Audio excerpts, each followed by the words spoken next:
ಬನ್ನಿ ಸಂಬಂಧಪಟ್ಟ ಮಾತಾಡೋಣ. ಕರುಣಾಕರ್ ಇದ್ದಾರೆ, ಹೈಕೋರ್ಟ್ನ ಪ್ರಾಸಿಕ್ಯೂಟರ್ ಆಗಿದ್ದಂಥವರು, ಹಿರಿಯ ವಕೀಲರು. ಕರುಣಾಕರ್ ಜಿ, ಕಾರ್ಯಕ್ರಮ ತಮಗೆ ಸ್ವಾಗತ. ನೋಡ್ತಾ ಇದ್ದೀರಿ, ಕೇಸನ್ನು ಗಮನಿಸ್ತಾ ಇದ್ದೀರಿ ಆರಂಭದಿಂದ ಇಲ್ಲಿ ತನಕ, ಏನಂತೀರಿ? ಅಲ್ಲ, ಏನು ಹೇಳಬೇಕಂತ ಹೇಳಿದರೆ, ಈಗ ಕಂಪ್ಲೇಂಟ್ ಆಗಿದೆ. ಕಂಪ್ಲೇಂಟಿಗೆ ಸಾಮಾನ್ಯವಾಗಿ ಆರೋಪಿಗಳನ್ನು ಕರೆಯುವಂಥದ್ದು ಏನು ನಮ್ಮ ತನಿಖಾ ತಂಡದ ಒಂದು ಉದ್ದೇಶ ಇರ್ತದೆ. ಬಟ್ ಈ ತನಿಖಾ ತಂಡ ಇದರಲ್ಲಿ ಕಾರ್ಯನಿರ್ವಹಿಸ್ತಾ ಇದೆ. ಬಟ್ ರಮೇಶ್ ಜಾರಕಿಹೊಳಿ ಅವರು ಬಹುಶಃ ಅವರಿಗೆ ಸಿಗ್ತಾ ಇಲ್ಲ ಅಂದ್ಕೊಳ್ತೀವಿ. ಯಾಕಂತೇಳಿದರೆ ಆರೋಪಿ ಮೇ ಬಿ ಅವರು ಈಗ ಕೋರ್ಟಿನ ಮೆಟ್ಟಿಲು ಹತ್ತಿರಲಿಕ್ಕೂ ಚಾನ್ಸಸ್ ಇದೆ. ಯಾಕಂತೇಳಿದರೆ ಬಿಫೋರ್ ಅವರು ಹೋಗುವಂಥ ತನಿಖೆಗೆ ಹೋಗುವ ಸಂದರ್ಭದೊಳಗೆ ಅವರಿಗೇನಾದರೂ ಅವರನ್ನು ಅರೆಸ್ಟ್ ಮಾಡುವಂಥ ಒಂದು ಅಪ್ರಹೆನ್ಷನ್ ಇರುವಾಗ ಅವರು ಸಾಮಾನ್ಯವಾಗಿ ಆಂಟಿಸಿಪೇಟರಿ ಬೇಲನ್ನು ಹಿಡ್ಕೊಂಡು ಹೋಗುವಂಥ ಒಂದು ಚಾನ್ಸಸ್ ಕೂಡ ಜಾಸ್ತಿ ಇರ್ತದೆ. ಈ ಉದ್ದೇಶದಿಂದ ಇರಬಹುದು ಅಂತ ನಾನೊಂದು ಅನಿಸ್ತೇನೆ. ಸಾಮಾನ್ಯವಾಗಿ ಇಲ್ಲಿ ತನಕ ಯಾರಿಗಾದ್ರೂ ಹುಷಾರಿಲ್ಲ ಅನ್ನೋ ಸಂದರ್ಭ ಎದೇನೋ ಬರ್ತಿತ್ತು ಸಹಜವಾಗಿ. ಈಗ ಕೊರೋನಾ ಅನ್ನುವಂಥ ಒಂದು ಬಹಳ ಅದ್ಭುತವಾದ ಅಸ್ತ್ರ ಇದೆ ಅಲ್ಲ. ರಮೇಶ್ ಜಾರಕಿಹೊಳಿ ಅವರು ನಿಜವಾಗ್ಲೂ ಬಂದಿರ್ಬೋದು, ಕೊರೋನಾ ಪ್ರಶ್ನೆ ಬೇರೆ ಹೇಳೋದು ಅಲ್ಲ. ಕೊರೋನಾ ಬಂದಿದ್ರು ಕೂಡ ಸಾಮಾನ್ಯವಾಗಿ ಅವರು ಎಲ್ಲಿದ್ದಾರೆ ಅಂತ ಹೇಳ್ತಾ ಇದ್ರು ಅಂತ ನಮ್ಮ ಅನಿಸಿಕೆ. ಯಾಕಂತ ಹೇಳಿದ್ರೆ ಇಲ್ಲಿ ಅವರು ಎಲ್ಲಿದ್ದಾರೆ ಅಂತ ಹೇಳ್ತಾ ಇಲ್ಲ. ಮೇ ಬಿ ಉದ್ದೇಶ ಏನು ಅಂತ ಹೇಳಿದ್ರೆ, ಸಾಮಾನ್ಯವಾಗಿ ಅವರು ಕೋರ್ಟಿನ ಒಂದು ಮೆಟ್ಟಿಲು ಏರಿರಬಹುದು, ಆಂಟಿಸಿಪೇಟರಿ ಬೇಲಿಗೆ ಏನೋ ಒಂದು ಪ್ರಯತ್ನ ಮಾಡ್ತಿರಬಹುದು ಅನ್ನುವಂತ ಒಂದು ಇದು ಬರ್ತಾ ಇದೆ ನನಗೆ. ಎಸ್ ಎಸ್ ಇದ್ರ ಬಗ್ಗೆ ನೆಕ್ಸ್ಟ್ ಮಾತಾಡೋಣ. ಜೊತೆಗೆ ಶ್ಯಾಮ್ ಸುಂದರ್ ಕೂಡ ನಮ್ಮ ಜೊತೆಗೆ ಜಾಯ್ನ್ ಆಗಿದ್ದಾರೆ, ಅವ್ರ ಜೊತೆಗೂ ಕೂಡ ಮಾತಾಡ್ತೀವಿ. ವಿಶೇಷ ಕಾರ್ಯಕ್ರಮಕ್ಕೆ ಮತ್ತೆ ಸ್ವಾಗತ. ಹೊಸ ತಿರುವು ಪಡೆದುಕೊಳ್ತಾ ಇದೆ. ಹೊಸದಾಗಿ ಒಂದಷ್ಟು ಮಾಹಿತಿಗಳು ಸಿಗ್ತಾ ಇದಾವೆ. ಸಿಡಿ ವಿಚಾರಕ್ಕೆ ಸಂಬಂಧಪಟ್ಟ ಹಾಗೆ ರಮೇಶ್ ಜಾರಕಿಹೊಳಿಗೆ ಒಕ್ಕರಿಸಿದ್ದ ಕೊರೋನಾ. ಇಲ್ಲಿ ರಮೇಶ್ ಜಾರಕಿಹೊಳಿಗೆ ಕೊರೋನಾ ಪಾಸಿಟಿವ್ ಬಂತ. ಕೊರೋನಾ ಸೋಂಕಿಗೆ ಒಳಗಾದ ರಮೇಶ್ ಜಾರಕಿಹೊಳಿ ಎಲ್ಲಿದ್ದಾರೆ ರಮೇಶ್ ಅನ್ನುವಂತ ಮಾತು ಕಳೆದ ಕೆಲ ದಿನಗಳಿಂದ ಕೇಳಿ ಬರ್ತಾ ಇತ್ತು. ಇದೀಗ ಮಾಜಿ ಸಚಿವನಿಗೆ ಹೆಮ್ಮಾರಿ ವೈರಸ್ ತಗುಲಿತ ಅನ್ನುವಂತ ಪ್ರಶ್ನೆ ದೊಡ್ಡದಾಗಿ ಕಾಡ್ತಾ ಇದೆ. ವಿಚಾರಣೆಗೆ ಹಾಜರಾಗಬೇಕಿದ್ದಂತ ರಮೇಶ್ಗೆ ಕೊರೋನಾ ಪಾಸಿಟಿವ್. ರಮೇಶ್ ಜಾರಕಿಹೊಳಿಗೆ ಕೊರೋನಾ ಬಂದಿದೆ ಅಂತ ಹೇಳಿ ಭೈರತಿ ಬಸವರಾಜ್ ಮಾಹಿತಿ ಕೊಟ್ಟಿದ್ದಾರೆ. ರಮೇಶ್ ಜಾರಕಿಹೊಳಿ ವಿಚಾರಣೆಗೆ ಹಾಜರಾಗ್ತಾ ಇರಲಿಲ್ಲ. ರಮೇಶ್ ಜಾರಕಿಹೊಳಿ ಪ್ರಚಾರಕ್ಕೆ ಬರೋದು ಡೌಟ್. ಈ ನಿಟ್ಟಿನಲ್ಲಿ ಮಾತನಾಡಿದ್ದಾರೆ ಭೈರತಿ ಬಸವರಾಜ್. ರಮೇಶ್ ಜಾರಕಿಹೊಳಿ ಪ್ರಚಾರಕ್ಕೆ ಬರೋದು ಡೌಟ್. ಪ್ರಚಾರಕ್ಕೆ ಕರೆಯೋದಕ್ಕೆ ನಾನು ಅವರಿಗೆ ಫೋನ್ ಮಾಡಿದ್ದೆ. ಪ್ರಚಾರಕ್ಕೆ ಬನ್ನಿ ಅಂತ ಹೇಳಿ ಕರೆಯೋದಕ್ಕೆ ಅಂತ ಹೇಳಿ ಕರೆ ಮಾಡಿದ್ದೆ. ಆದರೆ ಫೋನ್ ಮಾಡಿದಾಗ ಕೊರೋನಾ ಇದೆ ಅಂತ ಹೇಳಿ ಹೇಳಿದ್ದಾರೆ ಎನ್ನುವಂತ ನಿಟ್ಟಿನಲ್ಲಿ ಸಚಿವ ಭೈರತಿ ಬಸವರಾಜ್ ಮಾತನಾಡಿದ್ದಾರೆ. ಇದನ್ನ ಗಮನಿಸ್ತಾ ಹೋದ್ರೆ ರಮೇಶ್ ಜಾರಕಿಹೊಳಿಗೆ ಕೊರೋನಾ ಬಂದಿದೆ ಅಂತ ಹೇಳಿ ಸಚಿವ ಭೈರತಿ ಬಸವರಾಜ್ ಹೇಳಿಕೆಯನ್ನ ಕೊಟ್ಟಿದ್ದಾರೆ. ಇಲ್ಲಿ ಚುನಾವಣಾ ಪ್ರಚಾರದಲ್ಲಿ ತೊಡಗಿಸಿಕೊಳ್ಳೋದಕ್ಕೆ ಅಥವಾ ಚುನಾವಣಾ ಪ್ರಚಾರಕ್ಕೆ ಬನ್ನಿ ಅಂತ ಹೇಳಿ ಕರೆದಿದ್ದೆ. ಆದ್ರೆ ಇಂತಹ ಸಂದರ್ಭದಲ್ಲಿ ಫೋನ್ ನಲ್ಲಿ ಕೊರೋನಾ ಬಂದಿದೆ ಎನ್ನುವಂತ ವಿಚಾರ ನನಗೆ ಗೊತ್ತಾಯ್ತು ಅಂತ ಹೇಳಿ ಭೈರತಿ ಬಸವರಾಜ್ ಮಾತನಾಡಿದ್ದಾರೆ. ಅವ್ರಿಗೆ ಹೇಳಿದರೆ ಖಂಡಿತವಾಗಿ ಬರ್ತಾರೆ. ಅವ್ರಿಗೆ ಹೇಳಿದರೆ ಅವ್ರಿಗೆ ಸ್ವಲ್ಪ ಏನೋ ಕೊರೋನಾ ಬಂದಿದೆ ಅನ್ನೋ ಮಾತನಾಡಿದ್ರೆ, ಕೊರೋನಾ ಇರೋದ್ರಿಂದ ಅದು ಸರ ಇದು ಮಾಡ್ಕೊಂಡು ಮುಖ ಮಾಡ್ಕೊಂಡು ಖಂಡಿತವಾಗಿ ನಾವು ಬರ್ತೀವಿ. ರಮೇಶ್ ಜಾರಕಿಹೊಳಿ ಕೊರೋನಾ ಬಗ್ಗೆ, ರಮೇಶ್ ಜಾರಕಿಹೊಳಿ ಕೊರೋನಾ ಬಗ್ಗೆ, ರಮೇಶ್ ಜಾರಕಿಹೊಳಿ ಕೊರೋನಾ ಬಗ್ಗೆ ಖಂಡಿತವಾಗಿ ಬರ್ತಾರೆ. ಅವ್ರಿಗೆ ಹೇಳಿದರೆ ಅವ್ರಿಗೆ ಸ್ವಲ್ಪ ಏನೋ ಕೊರೋನಾ ಬಂದಿದೆ ಅನ್ನೋ ಮಾತನಾಡಿದ್ರೆ, ಕೊರೋನಾ ಇರೋದ್ರಿಂದ ಅದು ಸರ ಇದು ಮಾಡ್ಕೊಂಡು ಮುಖ ಮಾಡ್ಕೊಂಡು ಖಂಡಿತವಾಗಿ ನಾವು ಬರ್ತೀವಿ. ರಮೇಶ್ ಜಾರಕಿಹೊಳಿ ಕೊರೋನಾ ಬಗ್ಗೆ, ರಮೇಶ್ ಜಾರಕಿಹೊಳಿ ಕೊರೋನಾ ಬಗ್ಗೆ, ರಮೇಶ್ ಜಾರಕಿಹೊಳಿ ಕೊರೋನಾ ಬಗ್ಗೆ ಖಂಡಿತವಾಗಿ ಬರ್ತಾರೆ. ಅವ್ರಿಗೆ ಹೇಳಿದರೆ ಅವ್ರಿಗೆ ಸ್ವಲ್ಪ ಏನೋ ಕೊರೋನಾ ಬಂದಿದೆ ಅನ್ನೋ ಮಾತನಾಡಿದ್ರೆ, ಕೊರೋನಾ ಇರೋದ್ರಿಂದ ಅದು ಸರ ಇದು ಮಾಡ್ಕೊಂಡು ಮುಖ ಮಾಡ್ಕೊಂಡು ಖಂಡಿತವಾಗಿ ನಾವು ಬರ್ತೀವಿ. ರಮೇಶ್ ಜಾರಕಿಹೊಳಿ ಕೊರೋನಾ ಬಗ್ಗೆ, ರಮೇಶ್ ಜಾರಕಿಹೊಳಿ ಕೊರೋನಾ ಬಗ್ಗೆ, ರಮೇಶ್ ಜಾರಕಿಹೊಳಿ ಕೊರೋನಾ ಬಗ್ಗೆ ಖಂಡಿತವಾಗಿ ಬರ್ತಾರೆ. ಇಲ್ಲಿ ಭೈರತಿ ಬಸವರಾಜ್ ಅವರು ಮಾತನಾಡ್ತಾ ಇದ್ದಂತ ಸಂದರ್ಭದಲ್ಲಿ ಕೊರೋನಾ ಇದೆ, ಕೊರೋನಾ ಆಗಿದೆ, ಹೀಗಾಗಿ ಬಂದೇ ಬರ್ತಾರೆ ತದನಂತರದಲ್ಲಿ ಎನ್ನುವಂತ ಮಾತನಾಡ್ತಾ ಇದ್ರು. ಇದನ್ನ ಗಮನಿಸ್ತಾ ಹೋದ್ರೆ ರಮೇಶ್ ಜಾರಕಿಹೊಳಿ ವಿಚಾರಣೆಗೆ ಹಾಜರಾಗಿ ಬಿಡ್ತಾರಾ? ಇಲ್ಲಿ SIT ವಿಚಾರಣೆಗೆ ರಮೇಶ್ ಜಾರಕಿಹೊಳಿ ಹಾಜರಾಗಿ ಬಿಡ್ತಾರಾ? ತನಿಖಾ ತಂಡದ 2ನೇ ನೋಟಿಸ್ಗೆ ಉತ್ತರ ಕೊಡ್ತಾರಾ ಸಾಹುಕಾರ್? ಯಾಕೆ ಅಂತ ಹೇಳಿದ್ರೆ ತನಿಖಾ ತಂಡ ಮೊದಲನೇ ಬಾರಿಗೆ ನೋಟಿಸ್ ಕೊಟ್ಟಿತ್ತು ವಿಚಾರಣೆಗೆ ಹಾಜರಾಗಿ ಅಂತ ಹೇಳಿ. ಅಥವಾ ಇವತ್ತು ಕೂಡ ಅನಾರೋಗ್ಯದ ಕಾರಣ ನೀಡಿ ವಿಚಾರಣೆಗೆ ಚಕ್ಕರ್ ಹಾಕ್ತಾರ? ಇಲ್ಲಿ ಕೊರೋನಾ ಬಂದಿದೆ ಅನ್ನುವಂತ ಮಾತನ್ನ ಸ್ವತಃ ಸಚಿವ ಭೈರತಿ ಬಸವರಾಜ್ ಹೇಳ್ತಾ ಇರೋ ಕಾರಣಕ್ಕಾಗಿ, ಅನಾರೋಗ್ಯದ ಕಾರಣಕ್ಕಾಗಿ ಇವತ್ತು ಕೂಡ SIT ವಿಚಾರಣೆಗೆ ಹಾಜರಾಗೋದು ಡೌಟ್. ಇವತ್ತು ಕೂಡ SIT ವಿಚಾರಣೆಗೆ ರಮೇಶ್ ಜಾರಕಿಹೊಳಿ ಹಾಜರಾಗೋದು ಡೌಟ್ ಇದೆ. ಇವತ್ತು ಕೂಡ ಅನಾರೋಗ್ಯದ ಕಾರಣ ನೀಡಿ ರಮೇಶ್ ವಿಚಾರಣೆಗೆ ಗೈರಾಗುವಂತ ಸಾಧ್ಯತೆಯೇ ದಟ್ಟವಾಗಿ ಕಾಣಿಸ್ತಾ ಇದೆ. ಕಳೆದ ಬಾರಿ ವಿಚಾರಣೆಗೆ ಹಾಜರಾಗದೆ ಅಜ್ಞಾತರಾಗಿದ್ದಂತ ಸಾಹುಕಾರ್ ಕಳೆದ ಬಾರಿ ನೋಟಿಸ್ ಕೊಟ್ಟಂತ ಸಂದರ್ಭದಲ್ಲಿ ವಿಚಾರಣೆಗೆ ಹಾಜರಾಗಿರಲಿಲ್ಲ. 4 ದಿನಗಳ ಕಾಲಾವಕಾಶ ಕೇಳಿ ಅಜ್ಞಾತ ಸ್ಥಳದಲ್ಲಿದ್ದುಕೊಂಡು ಪ್ಲಾನ್ ಅನ್ನ ಮಾಡ್ತಾ ಇದ್ದಾರೆ ಎನ್ನುವಂತ ಮಾಹಿತಿ ಇತ್ತು. ವಕೀಲರ ತಂಡದ ಜೊತೆಗೆ ಸಾಹುಕಾರ್ ಮೆಗಾ ಕಾನೂನು ತಂತ್ರವನ್ನ ರೂಪಿಸ್ತಾ ಇದ್ರು. ಒಂದಷ್ಟು ಪ್ಲಾನ್ಗಳನ್ನ ರೂಪಿಸ್ತಾ ಇದ್ರು. ಇದನ್ನ ಗಮನಿಸ್ತಾ ಹೋದ್ರೆ ಇವತ್ತೂ ಕೂಡ ಇಲ್ಲಿ ವಿಚಾರಣೆಗೆ ಹಾಜರಾಗದೆ ಇವತ್ತು ಅಜ್ಞಾತ ಸ್ಥಳದಲ್ಲಿದ್ದುಕೊಂಡೇ ಮತ್ತಷ್ಟು ಪ್ಲಾನ್ ಮಾಡುವಂತ ಸಾಧ್ಯತೆ ಇದೆ. ಇವತ್ತು ಕೂಡ ಚಕ್ಕರ್ ಹಾಕುವಂತ ಸಾಧ್ಯತೆ ಇದೆ ಅನ್ನುವಂಥದ್ದು ದೊಡ್ಡ ಮಟ್ಟದಲ್ಲಿ ಕೇಳಿ ಬರ್ತಾ ಇದೆ. ನಮ್ಮ ಜೊತೆಗೆ ವಕೀಲ ಶ್ಯಾಮ್ ಸುಂದರ್ ಅವರು ಕೂಡ ಜಾಯ್ನ್ ಆಗಿದ್ದಾರೆ. ಶ್ಯಾಮ್ ಸುಂದರ್ ಅವರು ಒಂದು ವಿಚಾರ ಗಮನಿಸ್ತಾ ಇದ್ವಿ, ಇಲ್ಲಿ ಸಚಿವ ಬೈರತಿ ಬಸವರಾಜ್ ಹೇಳ್ತಾ ಇದ್ದಾರೆ ಫಸ್ಟ್ ಪ್ರಶ್ನೆ ಕೇಳಿಬಿಡಿ, ಇವತ್ತೇನಾದ್ರೂ ವಿಚಾರಣೆ ಹಾಜರಾಗುವ ಸಾಧ್ಯತೆ ಇದೆಯಾ ಅಂತ.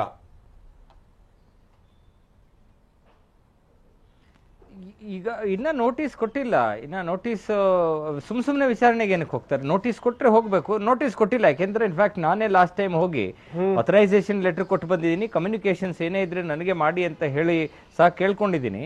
ಇನ್ನ ನೋಟಿಸ್ ಏನ್ ಬಂದಿಲ್ಲ. ಆದ್ರೆ ಈಗ ಯಾವಾಗ ನೋಟಿಸ್ ಯಾವಾಗ ಬಂದಿತ್ತು ಈ ಕೊನೆಯದಾಗಿ? ಬರ್ತಾ ಲಾಸ್ಟ್ ಟೈಮ್ ಅದೇ ಅವ್ರಿಗೆ ನಾನು ಹೋಗಿ ಅವ್ರಿಗೆ ಆರೋಗ್ಯ ಸರಿ ಇಲ್ಲ ಅಂತ ಹೇಳಿದ್ದ ಅದರ ಹಿಂದಿನ ಇದ್ರಲ್ಲಿ ನೋಟಿಸ್ ಕೊಟ್ಟಿದ್ದು. ಅದು ಆ ನೋಟಿಸ್ ಯಾವಾಗ ಕೊಟ್ಟಿದ್ದು ಅಂದ್ರೆ ಫಸ್ಟ್ ಅವ್ರು ಅಪಿಯರ್ ಆದಾಗ್ಲೇ ಅವತ್ತಿನ ದಿವಸವೇ ಕೊಟ್ಟಂತ ನೋಟಿಸ್, ಅದು ಡೇಟ್ ಫಿಕ್ಸ್ ಮಾಡಿ ಕೊಟ್ಟಿದ್ರು. ಈಗ ತಾವು ಹೋಗಿ ಅವರ ಪರವಾಗಿ ಒಂದು ಮನವಿ ಸಲ್ಲಿಸಿದ್ರಿ, ಅವ್ರ ಆರೋಗ್ಯ ಸರಿ ಇಲ್ಲ, ಹಿಂಗಾಗಿ ಅವರು ಹಾಜರಾಗ್ತಿಲ್ಲ ಅನ್ನುವಂಥದ್ದು. ಎಷ್ಟು ದಿವಸ ತನಕ ಕಾಲಾವಕಾಶ ಸಿಕ್ಕಿತ್ತು ನಿಮಗೆ?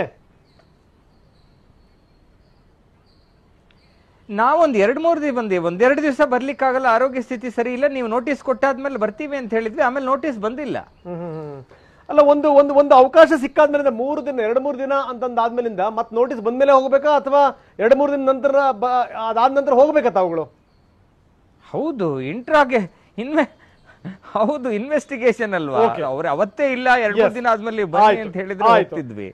ಈಗ ಹೋಗಿ ಅಲ್ಲಿ SIT ಆಫೀಸ್ ಮುಂದೆ ಶತಪಥ ತಿರುಗ್ಲಿಕ್ಕಾಗುತ್ತೆ? ಇಲ್ಲ, ಹಂಗಿರಕ್ ಸಾಧ್ಯನೇ ಇಲ್ಲ ಬಿಡಿ, ಸಾಧ್ಯನೇ ಇಲ್ಲ ಹಂಗಿರಕ್ಕೆ. ಈಗ ಪ್ರಶ್ನೆ, ಈಗ ಬೈರತಿ ಬಸವರಾಜ್ ಹೇಳಿದಂತ ಮಾತನ್ನ ಹೇಳ್ಬೇಕು. ಈಗ ಅವ್ರಿಗೆ ಕೊರೋನಾ ಬಂದಿದೆ ಅನ್ನುವಂತ ಮಾತನ್ನ ಹೇಳಿದ್ರು. ಒಬ್ಬ ವಕೀಲರಾಗಿ, ತಾವು ಅವರ ಪರ ವಕೀಲರಾಗಿ, ಹೌದು ಅವ್ರಿಗೆ ಕೊರೋನಾ ಬಂದಿದ್ಯಾ? ಇಲ್ಲ, ನನಗೆ ಇನ್ಫ್ಯಾಕ್ಟ್ ಅವ್ರ ಆರೋಗ್ಯ ಸ್ಥಿತಿ ಸರಿ ಇಲ್ಲ. ಅವ್ರು ಆಕ್ಚುಲಿ ಈಗ ಅಲ್ಲೇ ನನಗೆ ಬೆಳಗ್ಗೆ ಬಂದಂತ ಇದು ಗೋಕಾಕ್ ಗವರ್ಮೆಂಟ್ ಹಾಸ್ಪಿಟಲ್ಗೆ ಹೋಗಿದ್ದಾರೆ, ಅಲ್ಲಿದ್ದಾರೆ, ಅಲ್ಲಿ ಅಡ್ಮಿಟ್. ಅಲ್ಲಿ I think is inside the hospital check ಮಾಡಿಸ್ಕೊಳ್ಳಿಕ್ಕೆ. ನನಗೆ ಕರೋನಾ ಬಂದಿದ್ಯಾ ಇಲ್ವಾ ಅಂತಕ್ಕಂಥದ್ದು ನಾನು ಕೇಳಿದ್ದೀನಿ. ಕರೋನಾ ಅದು ಟೆಸ್ಟ್ಗಳು ಆ ಥರ ಏನಾದರೂ ಇನ್ಫ್ಯಾಕ್ಟ್ ಮಾಡಿಸಿ, ಯಾಕೆಂದ್ರೆ ಅವ್ರಿಗೆ ಇದ್ದಿದ್ದು ಶೀತ ಮತ್ತೆ ಇದಿತ್ತು, ಮತ್ತೆ ಮೈಕೈ ನೋವು ಅಂತ ಹೇಳಿ ಲಾಸ್ಟ್ ಟೈಮ್ ನಾನು ಲೆಟರ್ನಲ್ಲಿ ಅದನ್ನೇ ಬರ್ದಿದ್ದೀನಿ. ಒಂದ್ಸಲ ಟೆಸ್ಟ್ ಬೇಕಿದ್ರೆ ಮಾಡಿಸಿ, ಇವ್ರು ಬಹಳಷ್ಟು ಅಲ್ಲಿ ಎಲ್ಲ ಓಡಾಡಿದ್ದಾರೆ ಅಂತ ನಾನೇ ಹೇಳಿದ್ದೆ. ಆ ಥರ ಏನಾದ್ರು ಟೆಸ್ಟ್ ರಿಪೋರ್ಟ್ಸ್ ಏನಾದ್ರು ಇದ್ರೆ ನನಗೆ ಕಳಿಸಿ ಅಂತಾನು ಹೇಳಿದ್ದೀನಿ. ನಾವು ಈಸ್ ಇನ್ ಹಾಸ್ಪಿಟಲ್. ಯಾಕೆ ಮಾತನ್ನು ಕೇಳ್ತಾ ಇದ್ದೀನಿ ಅಂತಂದ್ರೆ, ಶ್ಯಾಮ್, ತಾವು ಅವರ ಪರವಾಗಿರುವಂತ ವಕೀಲರು, ಅವರ ಪ್ರತಿ ಚಲನವಲನಗಳು, ಅವರಲ್ಲಾಗುವಂತ ದೇಹದಲ್ಲಾಗುವಂತ ಪ್ರತಿ ಈ ಆರೋಗ್ಯ ಅನಾರೋಗ್ಯದ ವಿಚಾರಕ್ಕೆ ಸಂಬಂಧಪಟ್ಟ ಎಲ್ಲ ಮಾಹಿತಿಗಳು ಕೂಡ ಇರುತ್ತೆ. ಯಾಕಂದ್ರೆ ತಾನೇ ಹೋಗಿ SIT ಅಧಿಕಾರಿಗಳಿಗೆ ಇದೆಲ್ಲವನ್ನು ಕೂಡ ಒಪ್ಪಿಸುವಂತವ್ರು. ತಮಗೆ ಗೊತ್ತಿರಲ್ವಾ? ರಂಗನಾಥ್ ಸಾಹೇಬ್ರೆ, ನಾನು ಅವ್ರ ವಕೀಲ. ಈ ಕೇಸ್ಗೆ ಏನ್ ಬೇಕೋ ಆ ಮಾಹಿತಿ ನನ್ನ ಹತ್ರ ಇರುತ್ತೆ. ನೀವ್ ಹೇಳ್ತಾ ಇರೋದ್ ನೋಡಿದ್ರೆ ಅವ್ರ ಪ್ರತಿ ಚಲನವನ್ನ ಒಡನಾಡಿ ಅವರ ಎಲ್ಲೋ ಯಾವಾಗ್ಲೂ ಅವ್ರ ಜೊತೆಲಿ ಇರ್ತಾರೆ. ಹಂಗಂದ್ರೆ ನನಗೂ ಕರೋನಾ ಬರ್ಬೇಕಷ್ಟೇ. ಅವ್ರಿಗೆ ಯಾವ್ದು ಮುಚ್ಚಿಡಬಾರದಂತೆ. ಅದ್ರಲ್ಲೂ ನೀವು ಅವ್ರ ಪರವಾಗಿರುವಂತ ವಕೀಲರು ನಿಮ್ಮ ಹತ್ರ ಮುಚ್ಚಿಡ್ತಾರ ಅದನ್ನ? ಅವ್ರು ಏನು ಮುಚ್ಚಿಟ್ಟಿಲ್ಲ ಇದುವರೆಗೂ. ಇಲ್ಲ, ಇದುವರೆಗೂ ಏನು ಮುಚ್ಚಿಟ್ಟಿಲ್ಲ. ಏನು ಮುಚ್ಚಿಡೋದು ಇಲ್ಲ, ಮುಚ್ಚಿಡುವಂತ ಪ್ರಶ್ನೆನೂ ಇಲ್ಲ. ಎಲ್ಲ ಬಾಹ್ಯವಾಗಿ ಬಹಿರಂಗವಾಗಿ ಜಾಹೀರಾಗಿ ಇದೆ. ಯಾವುದೇ ವಿಷಯಗಳನ್ನೇನು ಇದುವರೆಗೂ ಏನು ಮುಚ್ಚಿಟ್ಟಿಲ್ಲ. ಅವ್ರಿಗೆ ಆರೋಗ್ಯ ಸ್ಥಿತಿ ಸರಿ ಇಲ್ಲ ಅಂತಂದ್ರೆ 100% ನನಗೆ ಗೊತ್ತು. ಅದು ಕರೋನಾನ ಇಲ್ವಾ ಅಂತ ಹೇಳಿ ನಾನು ಇನ್ಫಾರ್ಮೇಶನ್ ಕಾಲ್ ಮಾಡಿದ್ದೀನಿ. ನಾನು ಸಹ ಮೊನ್ನೆ ಊರಿನಲ್ಲಿ ಇರ್ಲಿಲ್ಲ, ಬೆಂಗಳೂರಿನಲ್ಲಿ ಇರ್ಲಿಲ್ಲ, ಹೊರಗಡೆ ಇದ್ದೆ. ನಾನು ನಿನ್ನೆ ರಾತ್ರಿನೇ ಬಂದಿರೋದು. ಆ ವಿಷಯಗಳನ್ನ ತಿಳ್ಕೊಂಡು ಆತರ ಏನಾದ್ರು ಇದ್ರೆ ನಾನು ಖಂಡಿತವಾಗ್ಲೂ ಯಾಕೆ ನಾನು ಈ ಮಾತನ್ನು ಕೇಳ್ತಾ ಇದ್ದೀನಿ ಅಂತಂದ್ರೆ, ಕೊರೋನಾ ಬಂದಿದೆ ರಮೇಶ್ ಜಾರಕಿಹೊಳಿ ಅವರಿಗೆ ಅನ್ನೋದು ನಿಜ ಆಯ್ತು ಅಂತಂದ್ರೆ, ಕೊರೋನಾ ಬಂದಿರೋದ ಕೊರೋನಾ ಬರ್ಸಿರೋದ ಅನ್ನುವಂತ ಪ್ರಶ್ನೆ ಕೇಳ್ಬೇಕು ನಾನು ನಿಮಗೆ.